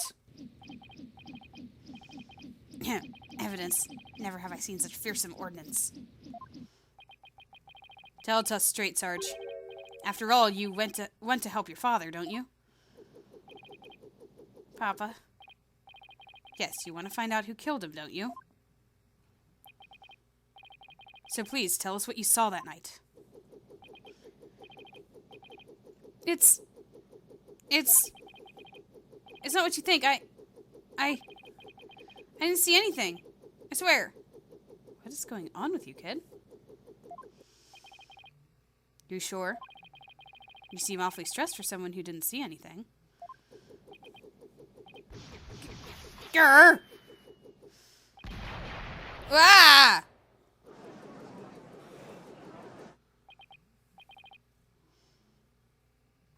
Sarge, you need to answer my question. Shut your pie hole, maggot! It'll be a scorching day in Siberia before a lowly private like you orders me around. What's with him in Siberia, of all places? But if a scorching day is what it'll take, then maybe it's time to turn up the heat. Hey, Athena. You think a therapy session might help? Oh, well, it could help alleviate some of his anxiety. Plus, I'm picking up a lot of discord in Sarge's voice. That usually means a patient wants to say something, but can't for some reason. And in Sarge's case, I imagine whatever's plaguing him is pretty severe. In that case, I leave it to you and your Moon Matrix magic. You got it! Your Honor, I believe I can be of help here. Time for a therapy session, is it, Miss Sykes? He knows the drill. Yes, it'll help the witness with this anxiety, maybe even enough to testify. And by all means, please bring the poor child out into the light of day. Oh, but I assume this will be all right with you, Mr. Wright. Why not? It's not like we all haven't been through this before. What are you butting in for, lady? There ain't a place in this battlefield for you. I beg to differ, Sarge. This G.I. Jane's always ready for a fight in the courtroom. And wait until you see what I've got in my arsenal. Analytical psychology. With it, I'm going to blow a big ol' hole in the armor you've built around your heart. First evidence, now analytical psychology? Where are these WMDs coming from? Well, if it's a battle you want, bring it on. You may have started this war, but I'm going to end it. Corpse woman Sykes. You got it, Sarge. Time to seek out the agony buried deep in your heart. Brace yourself.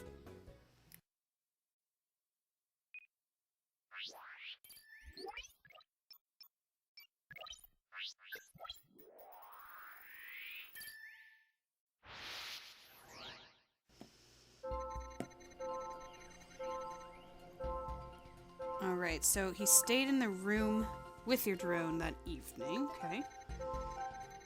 Dats and Papa arguing with each other. Oh, I should be paying attention. It's a new testimony, so I was only paying attention to the words. I need to pay attention to the, okay. To the emotions. Dad's got kicked out, but I still saw him hanging around outside. I didn't know Papa was dead until the next day.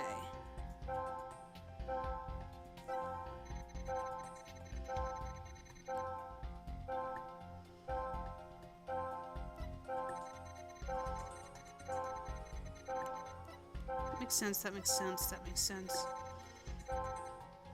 Why is he sad here? Is that the problem? Why is he afraid? Got it.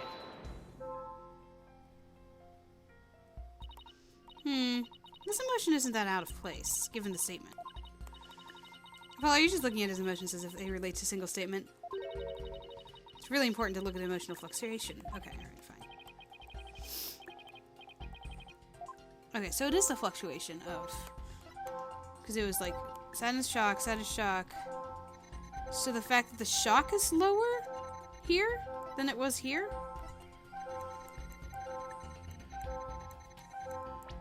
I like that I don't get penalized for this. That's strange. You reacted with shock when you discovered your father's body, yet you weren't nearly as shocked then as when you saw Mr. Rebel. Normally, you'd expect the death of one's father to be much more impactful. Enemy fire! Direct hit! That is strange. I wonder what it could mean. Well, we know he wasn't as affected by his father's death as he should have been. And I think I know why. Oh? Sarge, you weren't as shocked at seeing your father's body as seeing Mr. Rebel because... you'd already seen his body?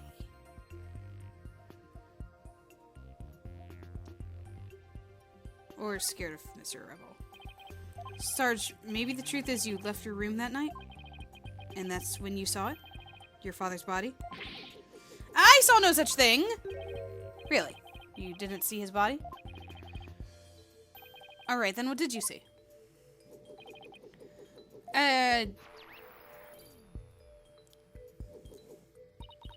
Look, Apollo! We've lost some noise.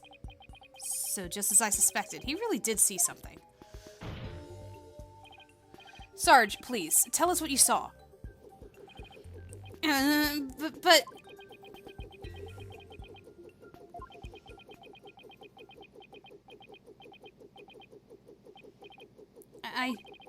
The moment I saw it,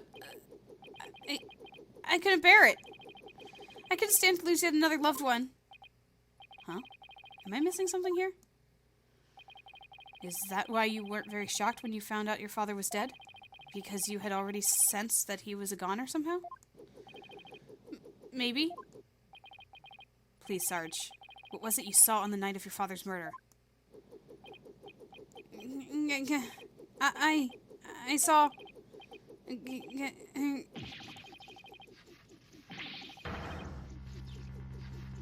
His emotions are going out of control. We're gonna need to save that. Oh, what's happening? I don't like where this is going. No more! No more, please! Eek! Help. Oh, I took Widget! I've confiscated your little toy. The battlefield is no place for unauthorized equipment. Widget! Apollo, I can't continue the session without him. Calm yourself this instant, witness. I hereby order you to submit you to your therapy session. What the blazes? Look at me! I'm judge, jury, and executioner now! I hereby convene a military tribunal.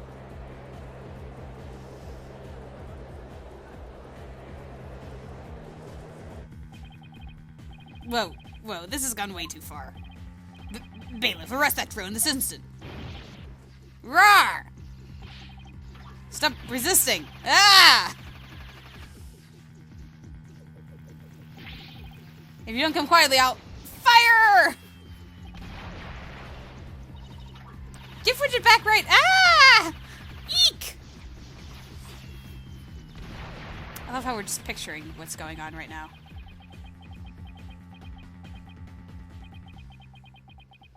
Are we good? Are we settled? Can we continue the therapy session?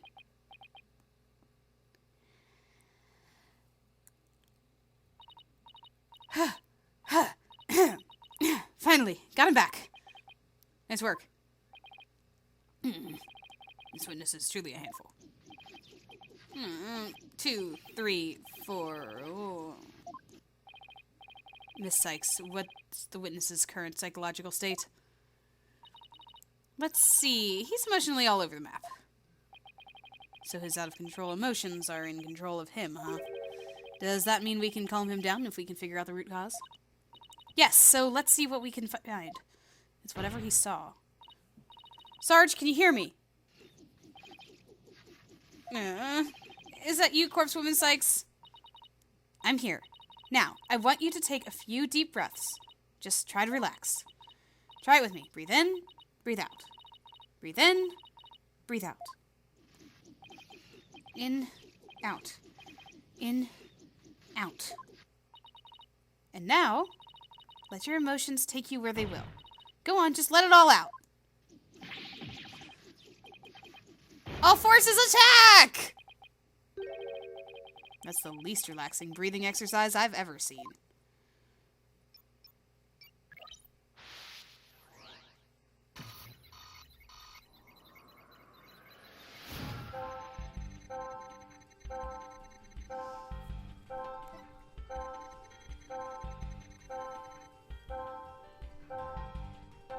He heard more fighting when Dats was outside.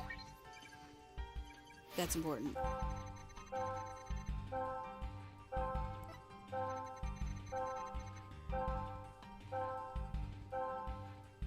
What?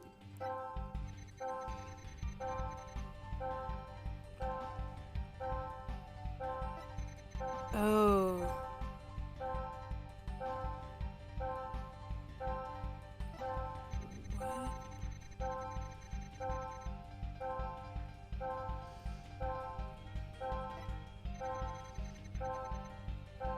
Well, I know what's causing the fear and anxiety. Got it!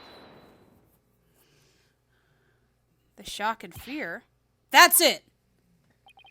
Sarge, you were overcome with shock and fear when you saw those flames, weren't you? Was I? Yes, just 6 months ago. You and your mother were caught up in an arsonist's blaze. So it's no wonder you would be extremely scared of fire. Yes, it does make sense. And maybe, just maybe, your subconscious fear of fire was what caused you to withdraw from the world. What do you mean, Corpse Woman Sykes? In the outside world, you were bound to come across all sorts of fire. Candles, cigarettes, heck, even the grill at the diner. Even if it's not that often, just the idea that you might see them grew bigger and bigger until you couldn't shut it out.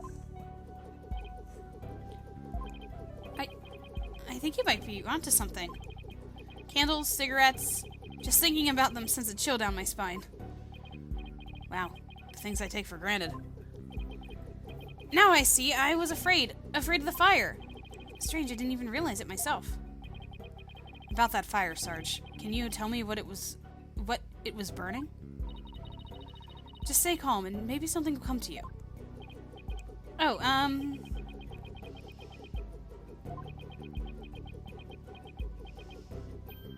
Oh! I'm starting to remember. It was that relic. The relic Papa was studying. It was on fire. The orb was on fire? It's still kind of fuzzy. But yes, the orb was burning right in front of Papa. And there in the flames was... Mama? Yes, now I remember. I saw Mama up here amid the dancing flames. What? What?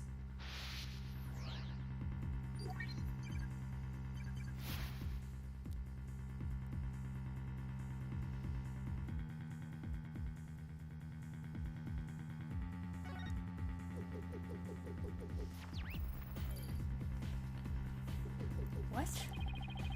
Ooh, what's going on here? Maybe it's a memory from the fire that killed his mother? He might be confusing it with what really happened when his father died. So let me guess. More therapy? Yep, but this time, it seems there's an inconsistency in his statements.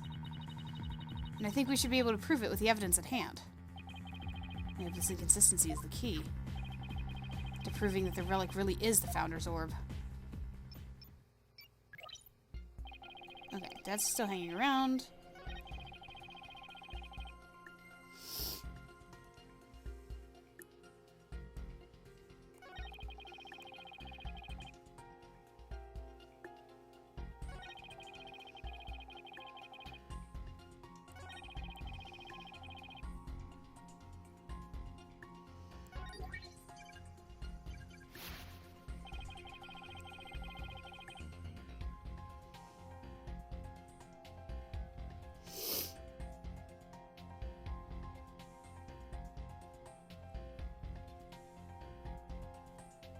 But he hid the orb before he died.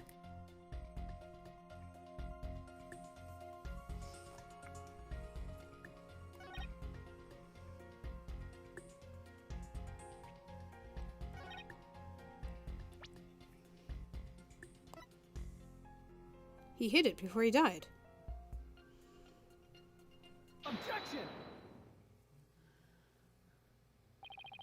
And don't blame yourself, Sarge.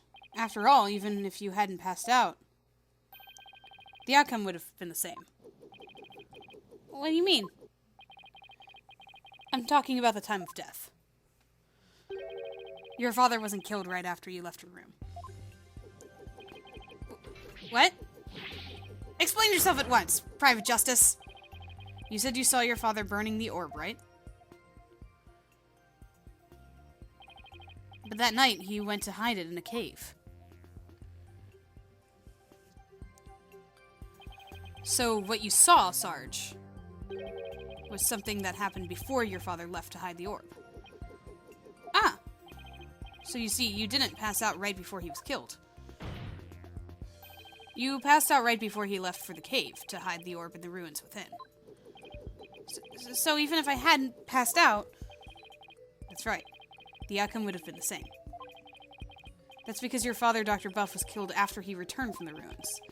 And therefore, Sarge, there's no need for you to blame yourself.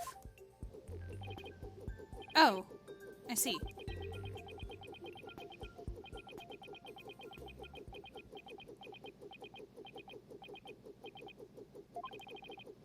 Private Justice, can you really say I bear no blame in this? Why do you ask? Because the truth is, if I hadn't engaged in my siege defense, Papa would still be alive. Sarge. Papa wished nothing more than for me to lead a happy, healthy life. That's why he quit his job and moved us out, away from the big city. But even then, I didn't have the courage to set foot in the outside world. And in the end, I failed to make Papa's wish come true.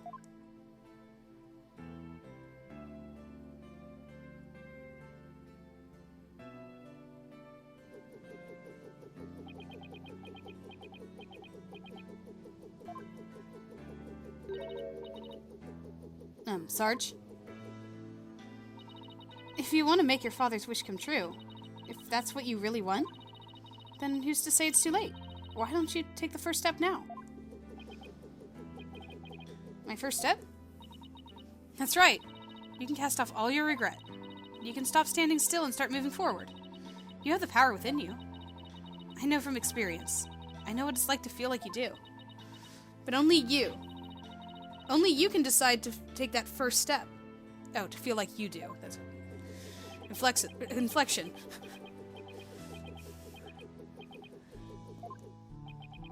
If you don't change your tactics now, Sarge, the victory you seek in the war you're waging will always lie beyond your grasp.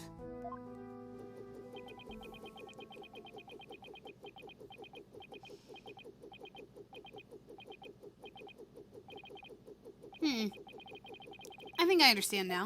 Are we gonna see him? I've made up my mind. As of this moment, I will suspend my siege of defense indefinitely. My siege defense indefinitely.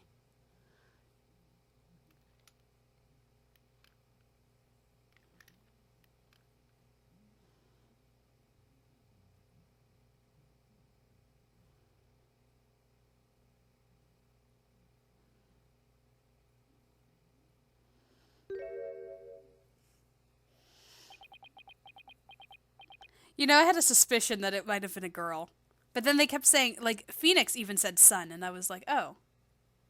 Because they never specified son or daughter.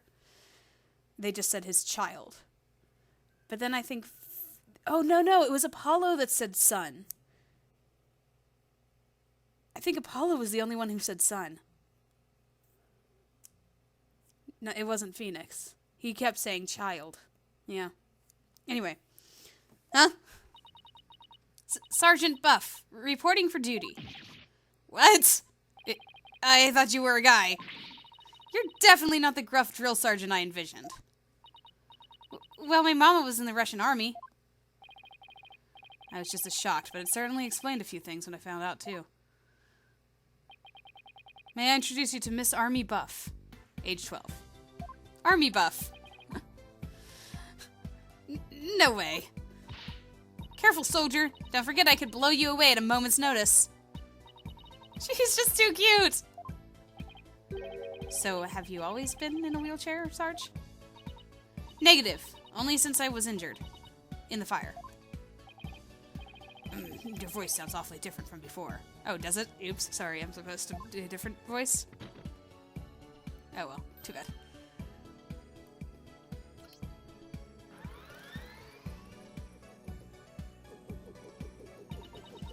My drone features a voice modulation device.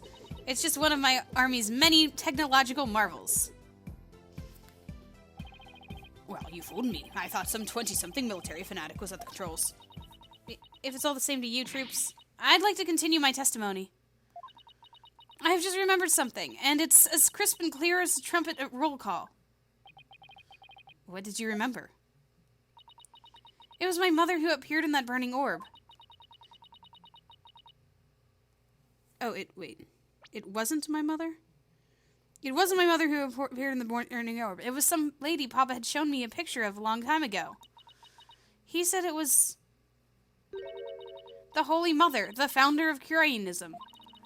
She appeared right there, right in the burning orb. Huh? What did you just say? If it was the Holy Mother, then it's Curainese. It's the founder's orb. We win.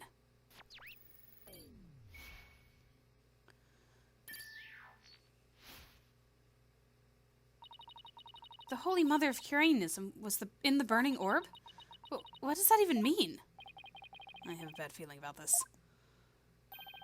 Could it be? Could this explain what Sarge means by the Holy Mother appearing in the burning orb? What? Offer thy prayers as fervent as fire, only then shall the Holy Mother return, descending upon us in all her glory. The founder bestows the greatest power.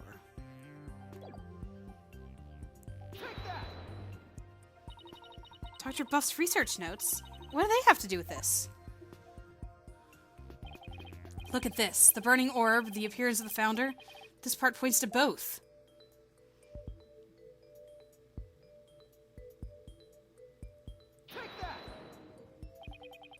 There's a legend about the orb involving a mysterious riddle.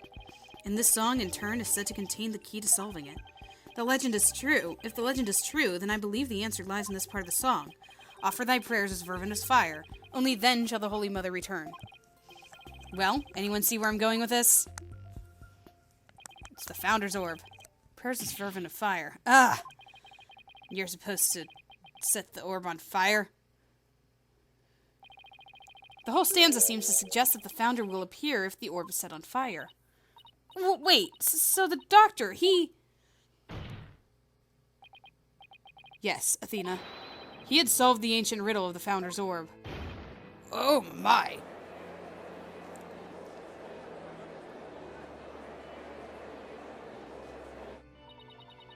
Papa was a great archaeologist, so I believed in him. And I want to believe he achieved his lifetime dream of solving that riddle before he died. Well, we won't know for sure until we try it for ourselves. Yes, do it, Private Justice. Please. I want to see what Papa was searching for with my own eyes. The plaintiff must object to this. Objection! The plaintiff will stand down and be quiet. You don't have the right to set a precious relic like that on fire. Objection! Oh, but I do. All I needed was Sarge's permission. Since we still don't know if this treasure is the Founder's Orb or the crystal of Amy Faye, any ownership rights the Doctor had now belong to his daughter. Therefore, you have absolutely no right to stop us. Very well, Mr. Justice. I never thought I'd be saying this, but you may burn the evidence. That's great. All right, here we go.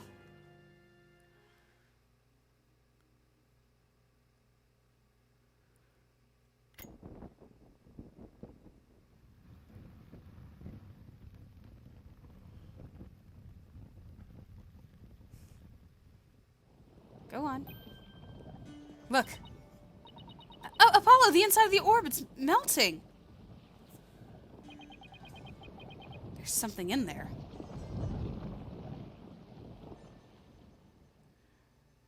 The face. Dirk, isn't she? Her garb leaves no room for doubt. It's the Founder herself. Face and all.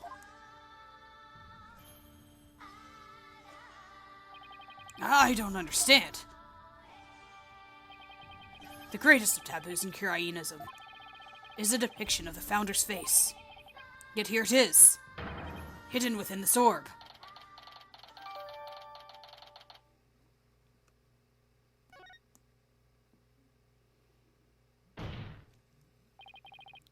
Sorry, Mr. Wright, but as you can see, the issue is crystal clear. This figure is the Holy Mother, founder of Kyrienism. And based on that, this must be none other than the Founder's orb. But be that as it may, Mr. Rebel still may have killed the Doctor. If so, it would render the orb transfer agreement null and void. Don't play dumb, Mr. Wright. The truth of the matter has already been proven. Dr. Buff wasn't killed right after Sarge saw Mr. Rebel. It happened after the Doctor came back from hiding the orb. And you're no proof that Mr. Rebel was still around at the time. Urgh. Your claim that the Defiant Dragons were behind the crime doesn't hold water. And that means the orb transfer agreement is still perfectly valid. Arg. Admit it, Mr. Wright. I just burned your whole case to the ground.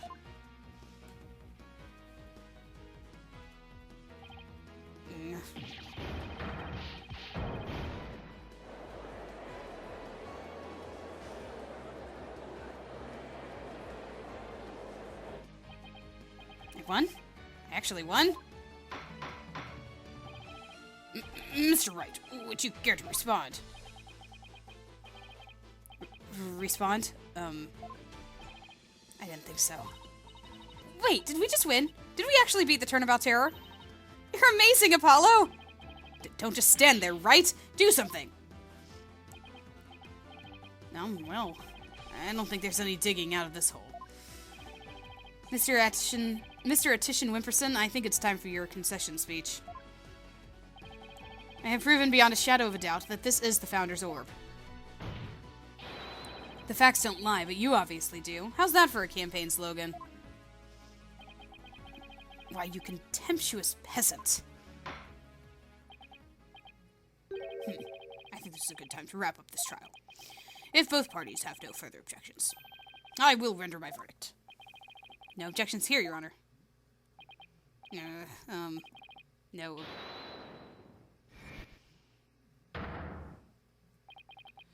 You can't do this. The crystal is mine. I'll lose the election if I lose that crystal. I'm sorry, but there's really nothing more I can do. You haven't forgotten about our little chat, have you? What? What's going on here? Objection! Your Honor, I object to the defense's last claim. What? I don't believe they have truly proven that the relic is indeed the Founder's orb. Objection! Something's going on. Mr. Wright, I don't think even you could bluff your way out of this one. What possible argument could you have to claim that this isn't the Founder's orb? About that. Is he threatening him? What's going on? Oh, of course! He can't possibly have hit on something. The defense's assertion is incomplete. And this is why. The defense is basing their claim that this relic is the Founder's Orb on a legend, and that legend claims that the Founder will return when the riddle is solved at last. Right? And that's what happened. The Founder was revealed for all to see. But Mr. Justice, what about the rest of the legend? Huh? According to the legend, once the Founder returned, she would bestow spiritual power onto the person who solved the riddle. I know what the spiritual power is. It's her face. It's the ability to channel her. You're kidding, right? Well, Mr. Justice, do you feel great spiritual power coursing through your veins? No. But receiving spiritual powers and stuff is all just mystic mumbo-jumbo, right? Maybe so, but you're the one basing your claim on the said legend. And what we saw here does not fully fulfill it, does it? No, but... Consequently, you cannot rightfully claim that this is the Founder's Orb.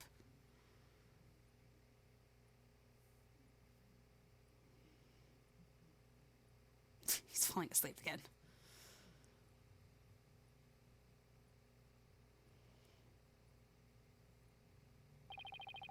What's gotten into him? Why is Mr. Wright doing this? It would appear that Mr. Wright has lost a few of his marbles.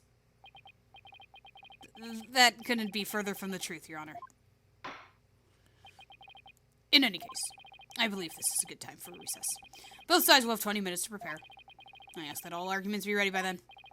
Oh, and Mr. Wright, you do well to wash up and find your missing marbles by then, too. Something's happening. What is going on? He's definitely being threatened in some way. Did Athena hear any discord in Phoenix's voice? That would be interesting to see. Mr. Wright sure is acting funny. I mean, he's famous for going out on a limb, but that last assertion was just plain crazy. It's either a bluff or a Hail Mary. Either way, it doesn't make much sense. Maybe there's something we're missing here. Although he seemed perfectly normal when we spoke earlier. Apollo, I have a bad feeling about this. I'm going to go check up on him. What's going on with you, Mr. Wright? Hey, Private Justice. Oh, Sarge. I forgot to mention something. On the night of Papa's murder, a strange thing happened. Oh? Well, why are you only telling me about it? Why are you only telling me about it now?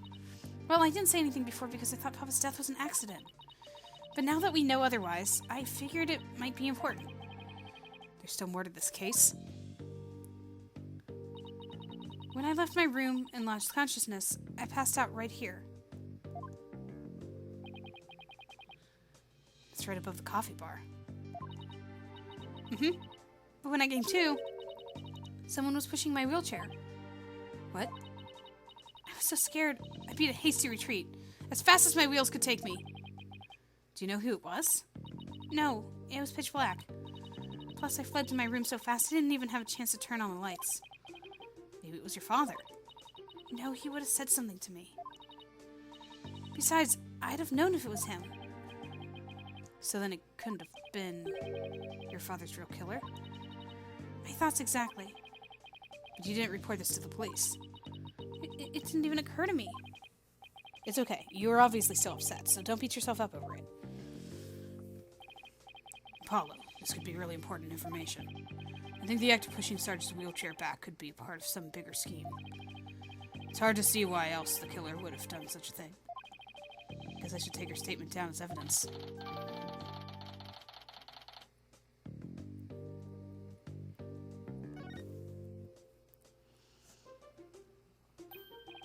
Oh, welcome back, Athena. What's with a long face? How'd it go with Mr. Wright? What should I... Athena? Oh, sorry. Zoned out there for a sec. The recess is almost over, so let's go! What was that all about? Something is happening. Oh, yeah, remember when I said something about he's only been wrong once before? When the whole Matt Engard problem? He was threatened there, too. He was threatened there, too.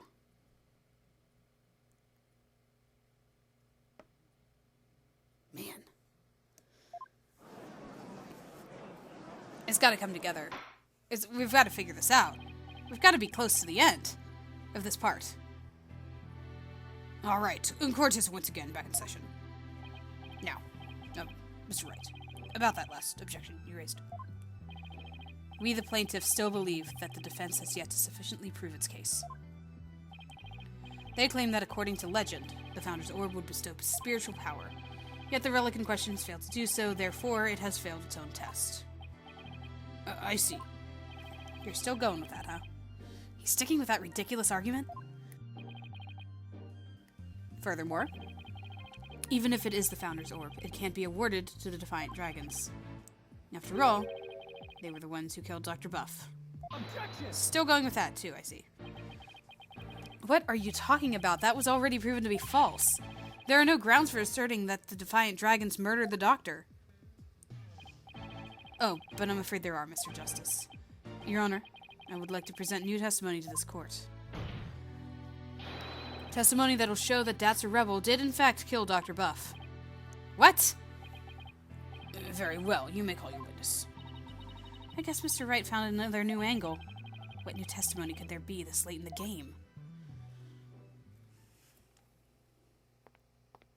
Oh boy. I don't like him. He's very much not a pleasant person, and clearly threatening Phoenix. I do not like him. Fellow citizens, it is I, politician, the once and future representative of the people. Jeez, not him again. My client divulged new information to me during the recess. He remembered something he saw, you see. Something crucial to this case.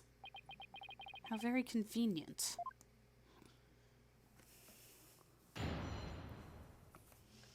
Alright, whatever he's about to say is definitely a lie, so let's find the inconsistency fast. It was around 11 at night, and I was out on a mobile meet and greet around the village. That's when I saw Dr. Buff being murdered from outside his study window. Mr. Revel snuck up from behind and struck him on the head. His weapon of choice? A suitcase. A big, strong man like him could easily swing a heavy suitcase into someone's head. You saw the murder as it happened? And you're just telling us now because... I saved the best for last. It's a tactic known to all the political greats. The murder weapon was a complete mystery. But my client's eyewitness account has finally brought it into the light. According to the autopsy report, Dr. Buff was struck in the head by the corner of some object. I suppose that could very well be the corner of a suitcase. Objection! It's a pretty round corner. But eyewitness testimony isn't the same as hard evidence. Oh. I wouldn't worry about that if I were you. What's that supposed to mean? We have physical evidence too. A luminal test revealed.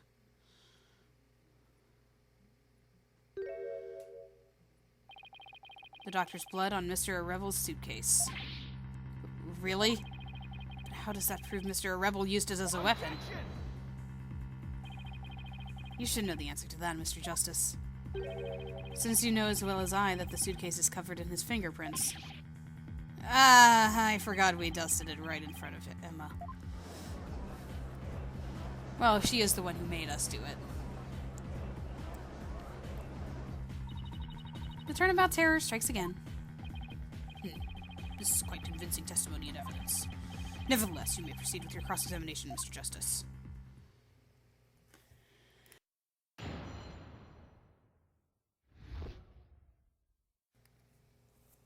Okay.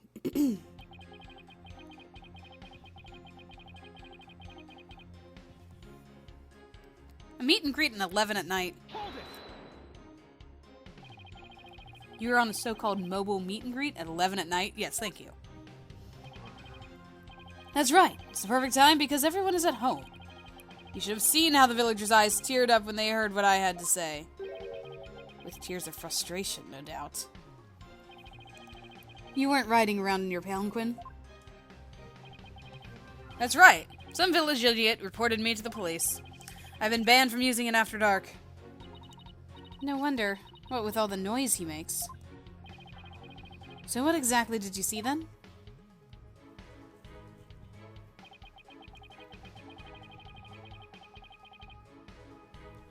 Hold it! Sounds like you witnessed something rather shocking.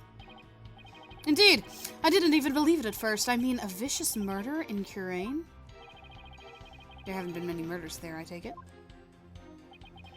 If I'm elected, I promise you that such a terrible tragedy would never happen again. A vote for me is a vote to banish murder forever from our beloved Curain village. Yeah, good luck with that. Mr. Attition Wimperson, please tell the court what you saw at the scene of the crime.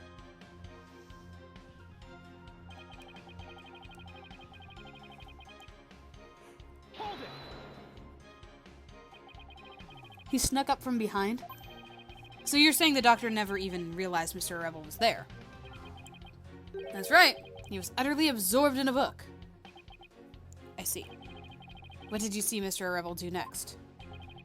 He climbed up the bookshelf ladder and dumped up a bunch of books down onto the body. I believe he was trying to make it look like an accident. But that idiot didn't realize I could see everything from outside the window. One of those statements doesn't feel right. Your Honor, I believe the witness made an important statement just now. About how Dats is an idiot. About how the crime was clearly visible.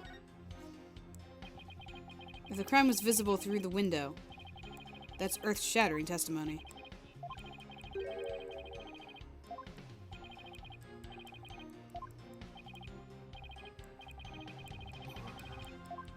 Wait. I thought... Excuse me. Excuse me. Did we not hear that he had...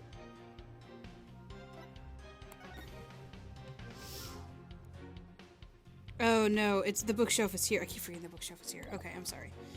Snuck up from behind. He was utterly absorbed in a book. He climbed the bookshelf ladder. See, that was the thing that didn't make sense, because how would he be... I guess you could see from, like, the angle over to the left of the tree. Okay, fine.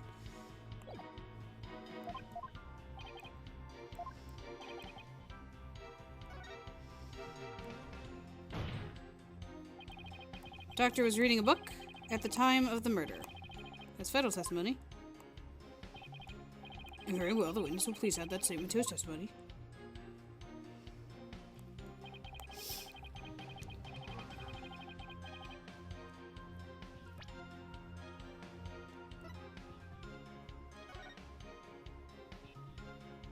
Okay. Sure. Hold it! You watched a murderer commit his crime and did nothing to stop it. That doesn't sound like a good way to score points to the voting public. I'm a politician, not a superhero. I'm under no obligation to risk life and limb. He sure is quick to deny his obligations when there's nothing in it for him.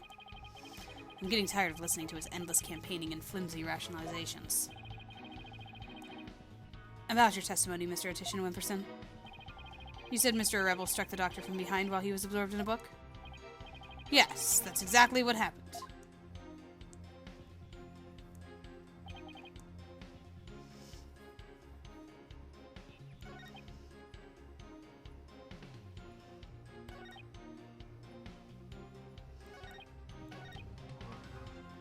Hold it! Are you sure? Positive. Saw with my own two eyes. Yet despite your certainty, you kept quiet. Oh. Sorry, it was slow on the uptake here. I know what the problem is. No, I was waiting. I knew it would be a perfect chance to talk about it later. Information must always be disclosed in a strategic manner. It's one of the lessons of Kingcraft, as taught by the Attition clan. Is there a lesson by chance in the Attition Kingcraft guidebook on being honest? Anyway, I saw Mr. Rebel commit that heinous crime. Okay. I've been waiting to use this, so I'm upset at myself for not catching this sooner. Objection!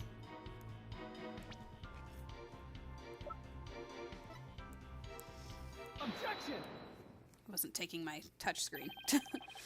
The doctor was standing in front of the bookshelves, absorbed in a book, you say? I'm sorry, but it seems your testimony is completely unreliable. That's quite a bold statement. Well, let's hear you back it up. I challenge you to prove that I am anything but 100% reliable. It would be my pleasure. Lately, it seems the doctor's eyes had gotten so bad he needed reading glasses. However, his reading glasses were over on his desk. So you see, there's no way he could have been reading it in front of the bookshelves. Reading in front of the bookshelves. I'm sorry, Mr. Attition Wimperson, but I'm going to have to ask you to explain this discrepancy to the voting public.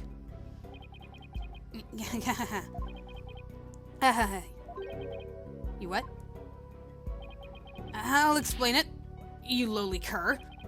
I simply made a mistake, you see. The doctor was actually sitting at his desk when Mr. Rebel hit him over the head. But then the doctor would have been facing him. Surely he would have seen him and tried to run.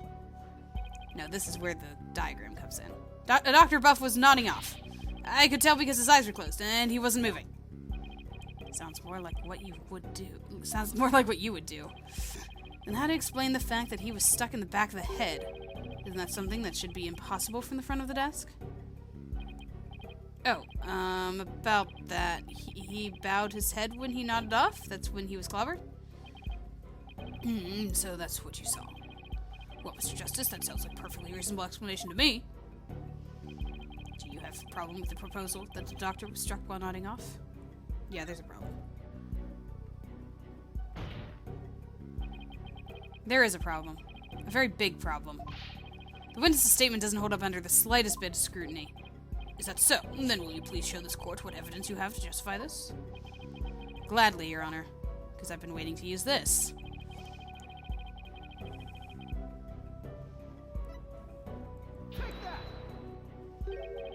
A diagram of the study? Mr. Attition Wimperson allegedly viewed the murder from here. And the doctor was allegedly nodding off. Here.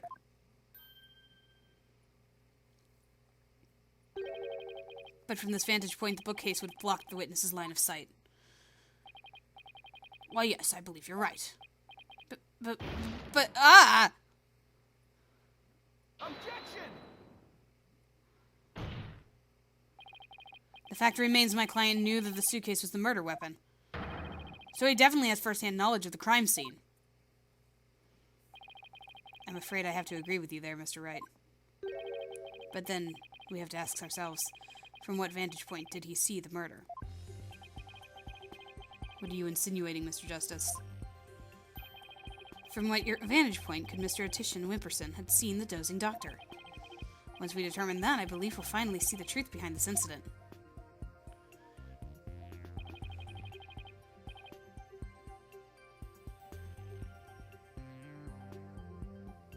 Am I implying that he's the murderer? Is that what's happening right now?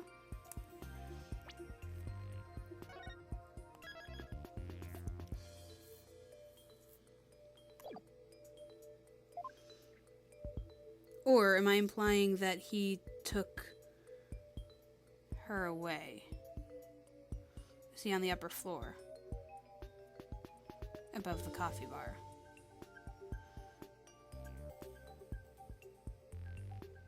Well, it's certainly not giving me a choice to be close enough to where the murder took place. So I'm gonna say here, where she was. Where Sarge was. You've got to be kidding! But that's... It is indeed. But everything only makes sense if the witness was there in the study. Inside the study? But that's the scene of the crime! I know. Mr. Attition Wimperson, the man who claims to be a witness to the murder, was most certainly in that very room. Apollo, are you suggesting... Mr. Attition Wimperson, weren't you the one who actually swung that suitcase? Objection! What you're proposing is ludicrous. My client is a small, thin man, whereas Mr. Rebel has the musculature to pull it off. He has a point. I gave up trying to lift that thing after one go. That's right! He's the only one who could have lifted such a heavy object. Now, do you understand? The rebel that's a rebel is the doctor's killer. As long as the suitcase is the murder weapon, the suspicion falls entirely on Dax.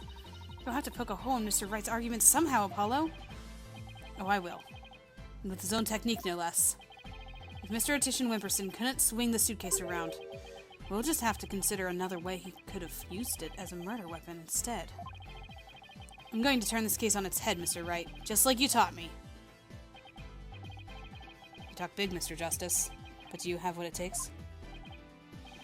Well, this should be interesting. Mr. Attition Wimperson's testimony has been filled with inaccuracy after another. First, he stated Dr. Buff was in front of the bookshelves. Now he claims the doctor was sitting at his desk. So where was the victim really when he was killed? Also, where was his killer? And how was the murder weapon really used? What if he knocked it down from the second floor onto him? Bop! So the important thing here is the position of the victim and killer relative to each other. Yes, Your Honor. If they were positioned in a certain way, it would be possible to use the suitcase as a weapon without lifting a finger. You can't mean... I would ask the court to recall the study's layout. It's quite distinctive, as you can see. Now, if Dr. Buff were sitting in a certain spot, and his killer were at a certain other spot... That's why the coffee stain was there! On it, because he, spilled coffee when the suitcase fell on him. It makes sense. His killer was at a certain other spot, the suitcase would become a weapon anyone could use.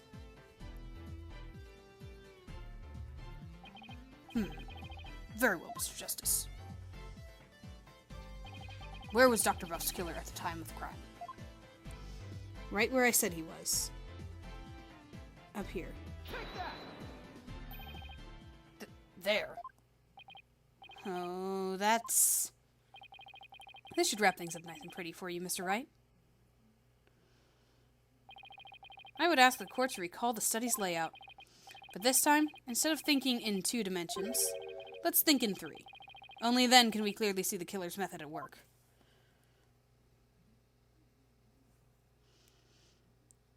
Yes, the 3D-ifying things that, Apollo's cases are known for. The killer didn't have to swing the suitcase. If he used gravity to his advantage, that is.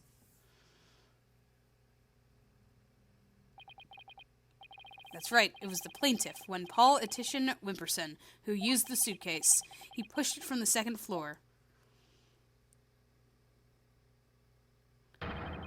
And sent it hurtling down onto Dr. Buff, who was sitting at the coffee bar.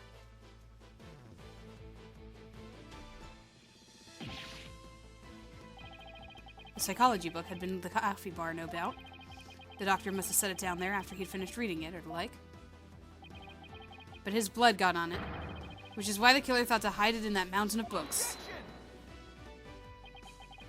That's quite an entertaining theory you have there, Mr. Justice. But there's no evidence that the murder took place at the coffee bar. I'm not so sure about that, Mr. Wright. I'd say that evidence of the murder occurring at the coffee bar exists. Evidence does exist, and I'm going to show you. You are? I am? I was gonna say, the blood. Luminol. Luminol, the testing, the coffee bar.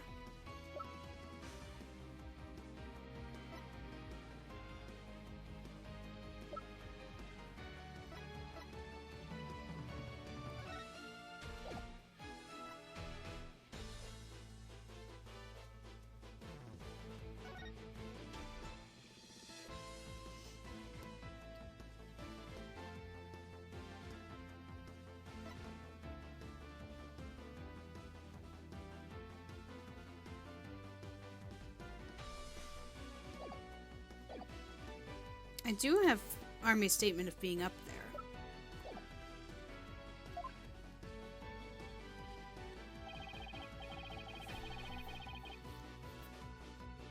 It's the coffee stain. I thought I already said that. That the psychology book was at the coffee bar.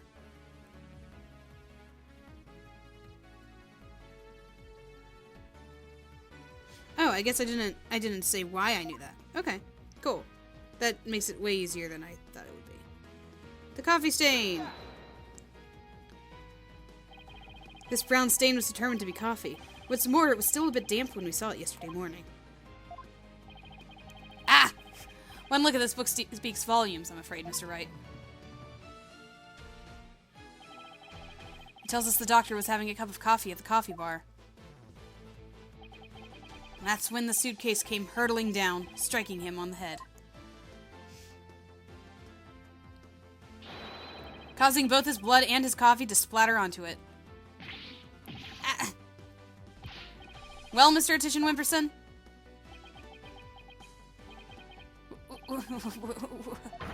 What motive could I possibly have had to kill Dr. Buff? And there it is. That final excuse cornered killers are so fond of. Well, the doctor never returned your crystal to you, did he? Instead, he hid it in the cave ruins. Telling him that the Defiant Dragons were a dangerous bunch was a huge blunder. All it did was make him hide the orb. Your lie came back to bite you in the end. Even worse, the doctor saw the news reports, so he knew the relic was the Founder's orb. Being the conscientious researcher he was, he knew he had to return it to its rightful place. And that meant keeping it out of your hands. You were so angry that he refused to return the relic to you? That you killed him with your own hands. Isn't that right, Mr. Attition Wimperson?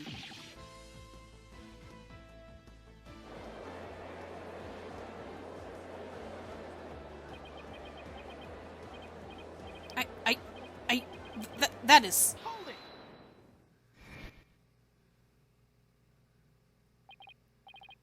Apollo.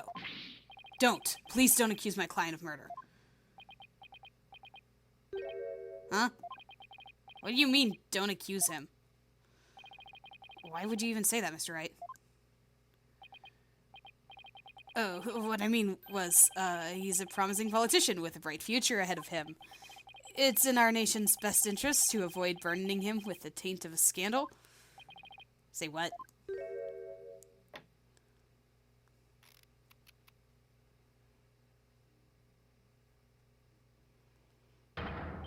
Right. You'd better do something to change the current courtroom climate. Or I'll be charged with murder. And you know what will happen to her if that happens. Yep, that's what I thought.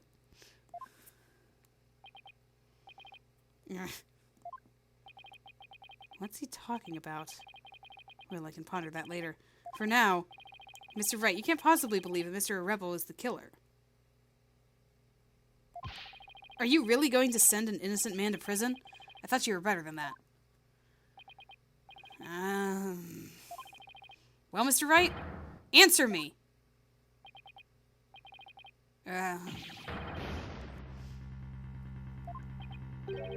Mr. Wright, what in the world's going on here?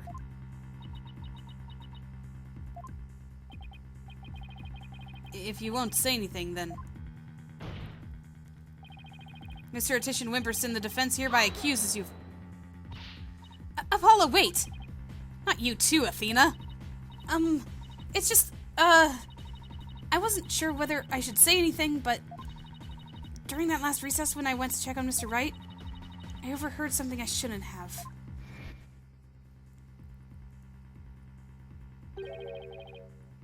I trust Maya is unharmed. I can't really say, but just remember, I'm arrested or fail to obtain the treasure, there will be consequences.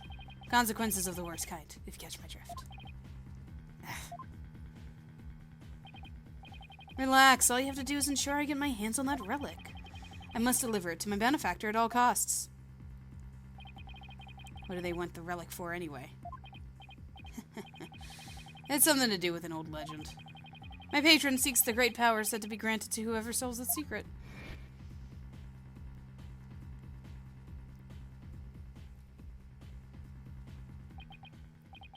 Maya? As in Maya Fey? Yeah, the boss's legendary former assistant. Miss Fey's being held hostage. So it seems, because it's not an Ace Attorney trilogy unless that's going on. Again, one other time that he was wrong. Why didn't you tell me as soon as you heard this? Sorry, it's just Mr. Wright spotted me before I could slip away and made me promise not to tell you. He said it would make things more difficult if you found out. As if things weren't already hard enough. So that's why Mr. Wright was acting so strange. I had no idea. This must have been excruciating for him. Think, Justice. There's got to be something you can do. Mr. Justice, about that last statement of yours. I believe you were in the middle of accusing the plaintiff of murdering Dr. Buff. Would you care to continue? I'm sorry, Apollo. I'm really, really sorry. What's gotten into you two? Can we have another recess? If I accuse that slime bag, I put Miss Faye's life in jeopardy. Seems you finally caught on. I'm far too important to be accused of murder. After all, our nation's future rests squarely on my shoulders. Either I give up, or...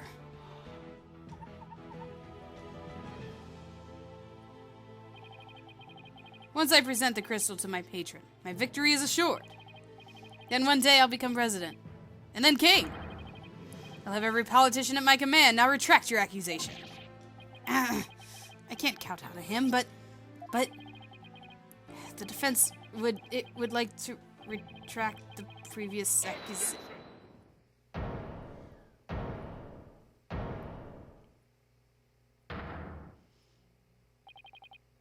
Apollo. Dirk? I don't know what's going on here. But a lawyer should never look the way you do right now. With defeat and resignation written all over your face. A dragon never yields. A dragon never yields.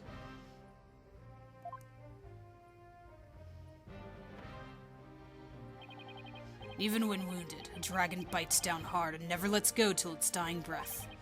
It glares, it roars, and it latches its jaws firmly into its prey till the bitter end. That's what lawyers do to get the truth. Dirk, a dragon never yields. He's right. It's all over if I give up now. If Mr. Wright's hands are tied, it's up to me to do what must be done. He's saved my neck so many times. Now, it's my turn to save his.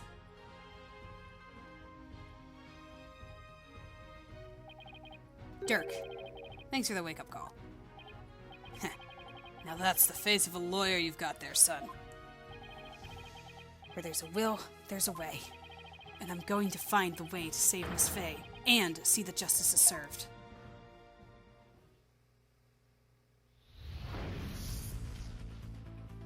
I don't really know what's going on here. That scumbag is holding Miss Faye hostage to ensure he gets the orb for his patron. And it seems said patron believes in the orb's legend. Oh, okay. Maybe I'm trying to figure out who the patron is. Good, I've been wondering. Thing is, the founder did appear when the orb was exposed to fire, just as the legend said. If the legend is true, then we've already solved the riddle, right? No, because of the spiritual power. Not yet.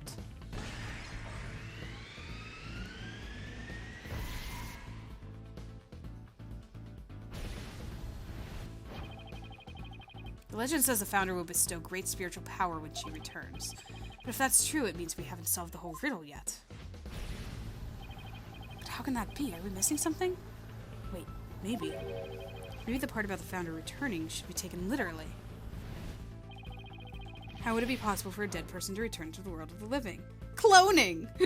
Time travel! Sorry. I like their fake answers. Sometimes it's like very obvious.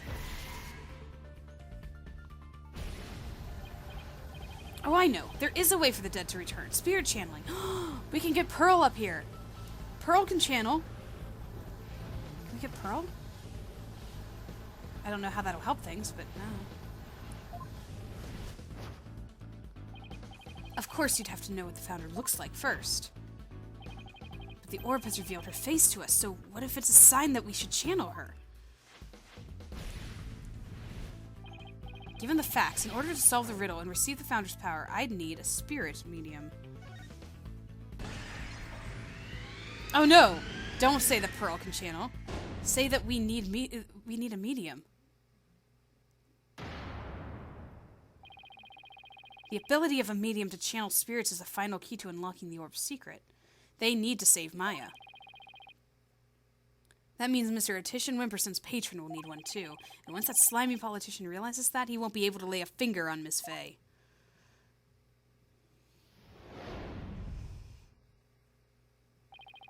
Everything's going to be okay, Mr. Wright, because Mr. Politician Wimperson can't afford to harm a hair on Miss Fey's head. Huh? Mr. Attition Wimperson, it seems you've chosen the wrong person to take hostage. What do you mean? Your patron seeks to solve the orb's riddle, and thereby receive great spiritual power. However, only Maya Fey can truly give them what they really want. She can? What do you mean, only Maya Fey? Think about what the return of the Founder really means. We should have considered it more literally. After all, the orb was made in the Kingdom Curain, the birthplace of spirit mediums. I think I see now. You need to know what the deceased looks like in order to channel them. But in Curainism, depicting the face of the Founder is taboo. However, her true face was hidden in the orb. So maybe the orb is telling us to try channeling the Founder. Exactly. Through a spirit medium, the Founder can quite literally return. And if the legend is true, the Founder just might bestow spiritual power on someone when she does. It's like when Pearls imbued my Magatama with spiritual power. If a human could be imbued with such power in a similar manner. It is said the Founder possesses immense spiritual power. Such a great feat would not necessarily be beyond her. Wait a second, then the legend is true? Do you understand now, Mr. Attition Wimperson? You are holding hostage the final key to unlocking the orb's secret. And if anything were to happen to her, the riddle would remain unsolved forever.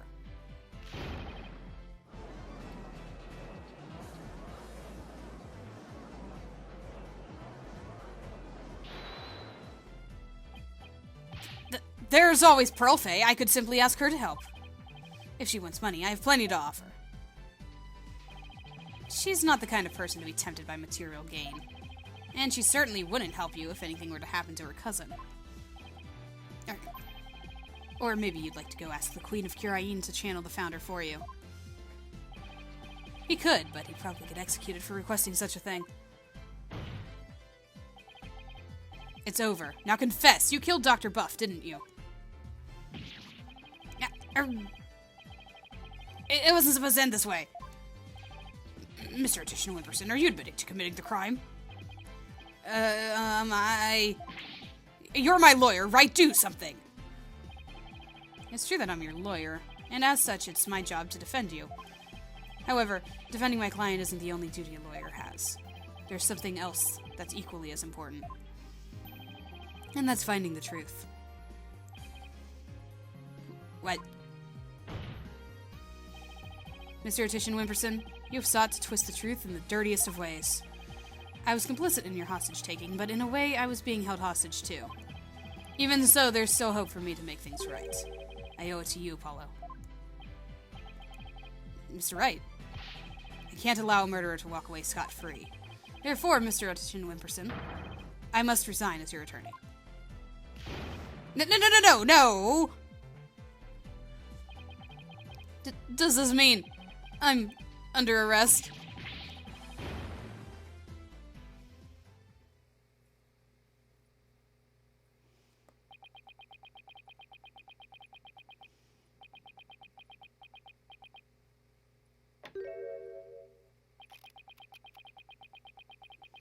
How many pieces of tape are you gonna put on that thing?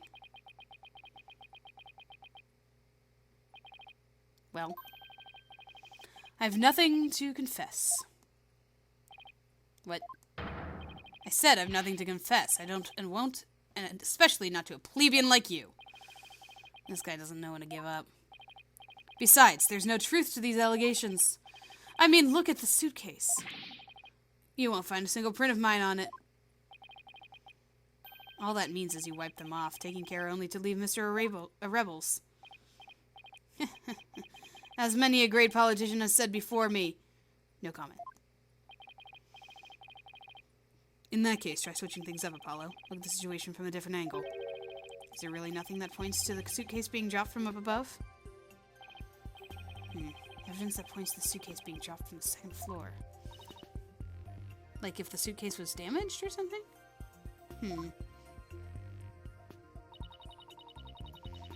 If the killer pushed the suitcase from the second floor hallway over the coffee bar, that would place him right around here. Maybe, just maybe. Thought of something, Apollo?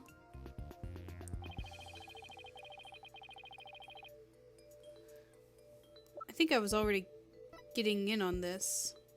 Take that! That appears to be a statement, but how is that related to this case? On the night of the murder, Your Honor, Miss Army Buff physically left her room. That's when she saw the doctor burning the orb and subsequently passed out. Right above the coffee bar. But with her there in her wheelchair, the killer wouldn't have been able to drop the suitcase down to the doctor. Good point. However, according to Sarge, she woke up just as someone was trying to move her in her wheelchair. Ah! Wait, are there going to be fingerprints on her wheelchair?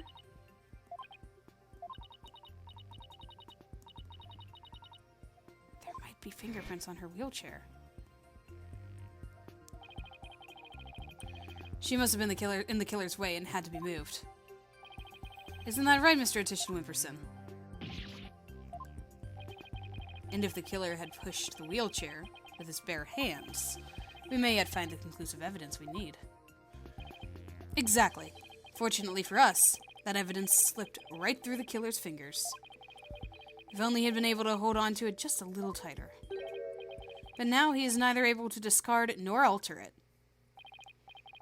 Honestly, that piece of evidence wasn't even supposed to be here in this courtroom today. And yet, it looks like sometimes things do get better. But this wasn't supposed to happen? No? Well, too bad. Because the evidence that sped away from you that night has come back to haunt you. Right here at this very trial. Yeah!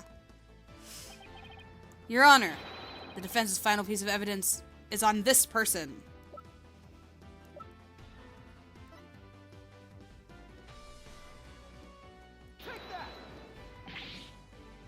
That's... On the night of the murder, Sarge passed out, only to come to and find someone was pushing her wheelchair. That's when she fled back into her room. She didn't physically see a single soul after that. Not until Athena drew her out through that therapy session, that is.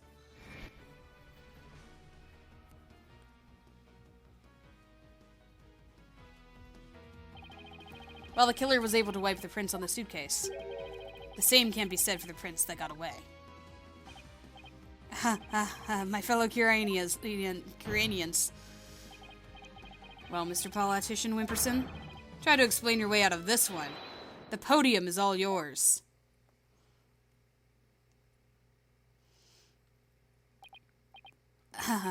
Politician, savior of Curane.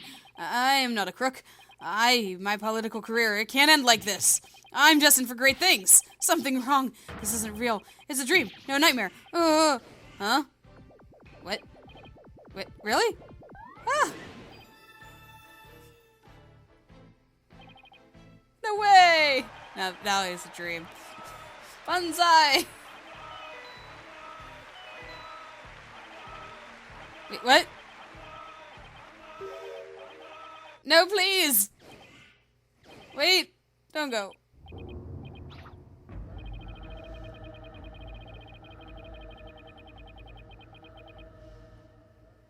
He just had a whole little dream sequence there.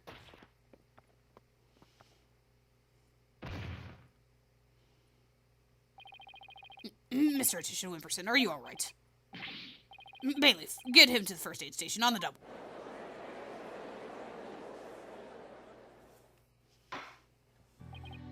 Well, this was yet another unexpected turn of events. In light of everything that's been revealed, it seems the relic is indeed the Founder's orb. And it seems Mr. Politician Wimperson can be considered a suspect in Dr. Buff's murder. Apollo, I want to thank you for everything. Thanks to you, I didn't have to keep bending the truth. I don't know what I would have done without you. Don't mention it. You were amazing today, Apollo! Well, I couldn't have done it without Dirk.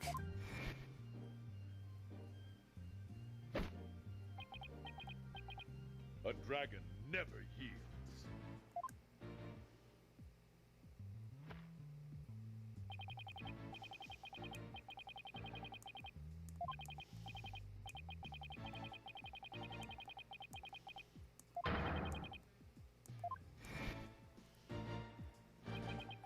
A dragon never yields. Every lawyer should take that to heart. As it seems both sides have no further objections, would Dirk Sidmati please take the stand?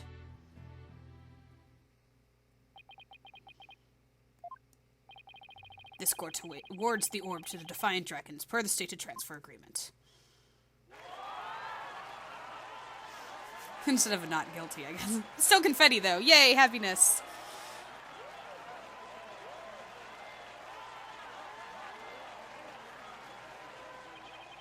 Should the Kingdom of Kirain claim ownership, the matter may have to be deliberated in court all over again. I just hope, or shall I say pray, that I'm not the judge presiding over that one. Ha ha ha ha! Indeed, a trial like that might spark an international incident. Still, there are bigger and more momentous things to stir in the air. The revolution. Dirk's really serious about this. This court is adjourned.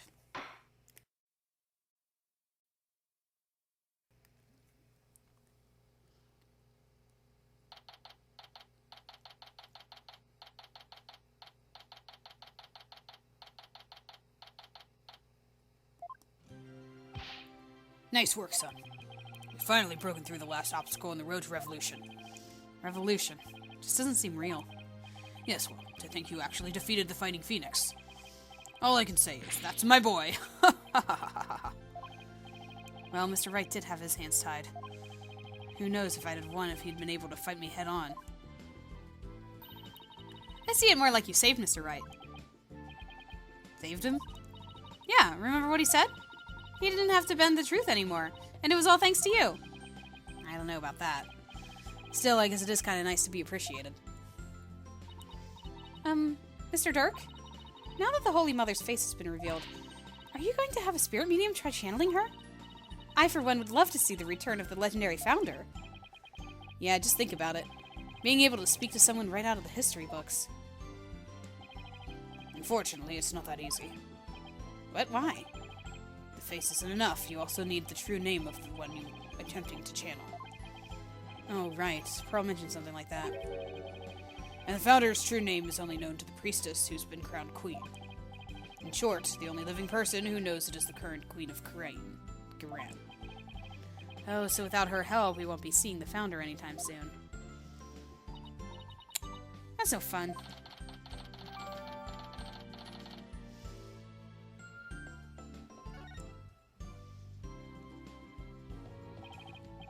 So, Dirk, what will you do now? First, I'll start by tracing the route by which the orb came into Dr. Buff's hands. Since we now know it was Politician that asked the doctor to study it. Oh, sorry, that was Apollo. Since we now know that it was Politician who asked the doctor to study it, isn't he the one who stole it? No, political nobody like him couldn't get anywhere near the orb, let alone steal it. He must have had inside help. My money is on someone connected to the royal family. Oh, right. He said something to that effect back in the cave. Whoever it may be, we need to expose their dirty scheme to the light of day. Well, I'm sure Mr. Wright has plenty of information, courtesy of his dirty client. He might be able to shed some light on this. Private Justice! That was fine work you did in the trial today. You did your sergeant proud. Back at you, Sarge. It took real courage to leave your room like that. It's all thanks to you and Corpsewoman Sykes. With my siege defense over, I can finally sally forth. But the battle's only just begun. One for me and me alone to fight. To lose your mother and then your father? What a terrible thing to endure. Yeah, and being wheelchair-bound doesn't help. Private Justice, I've been thinking. It's about time I stood on my own 2 feet. After all, I no longer have Papa to coddle me. Huh? I'm afraid I don't follow. Take a good look, soldier. This is one small step for man, and one giant leap for me. Hold my drone for me, would you, Private Justice? Yes, sir. What is she up to?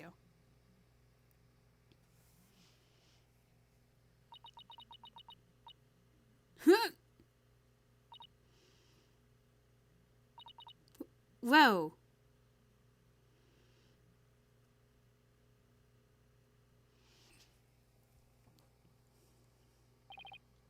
She is standing? What's this? Sarge, you mean your legs, they're... The doctor told me I was ready to walk again months ago. But if I admitted I could walk, I knew I'd have to leave the house. So I faked it. Makes sense, but I kept pretending I couldn't walk. But I know Papa is watching over me now, and I'd hate to disappoint him. So from this day forth, I'm gonna march forward on my own 2 feet. What a brave kid, trying to move forward like this. It must be so hard this soon after her father's death. Don't you ever stop. You just keep on walking, comrade. Stay brave, because there will be days when you'll want to stop. But I have faith you'll find a way to muster the strength and push through them. Yeah, you can do it. Hey, Daddy's back!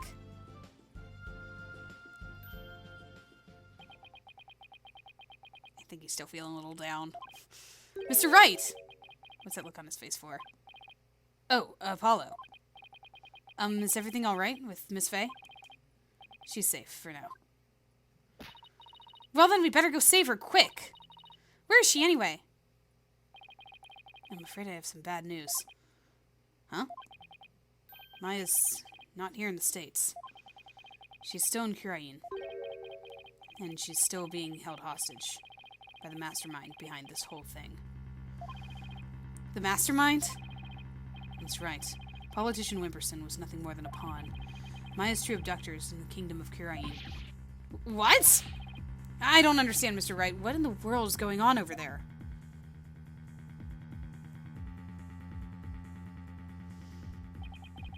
But as shocking as that news was, it was only the beginning.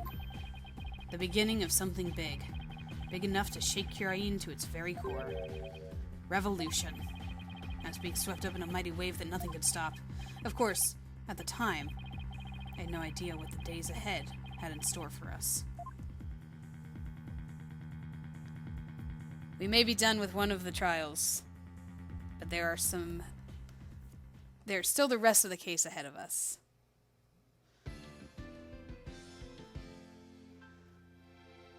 We've got a lot to fight through, guys.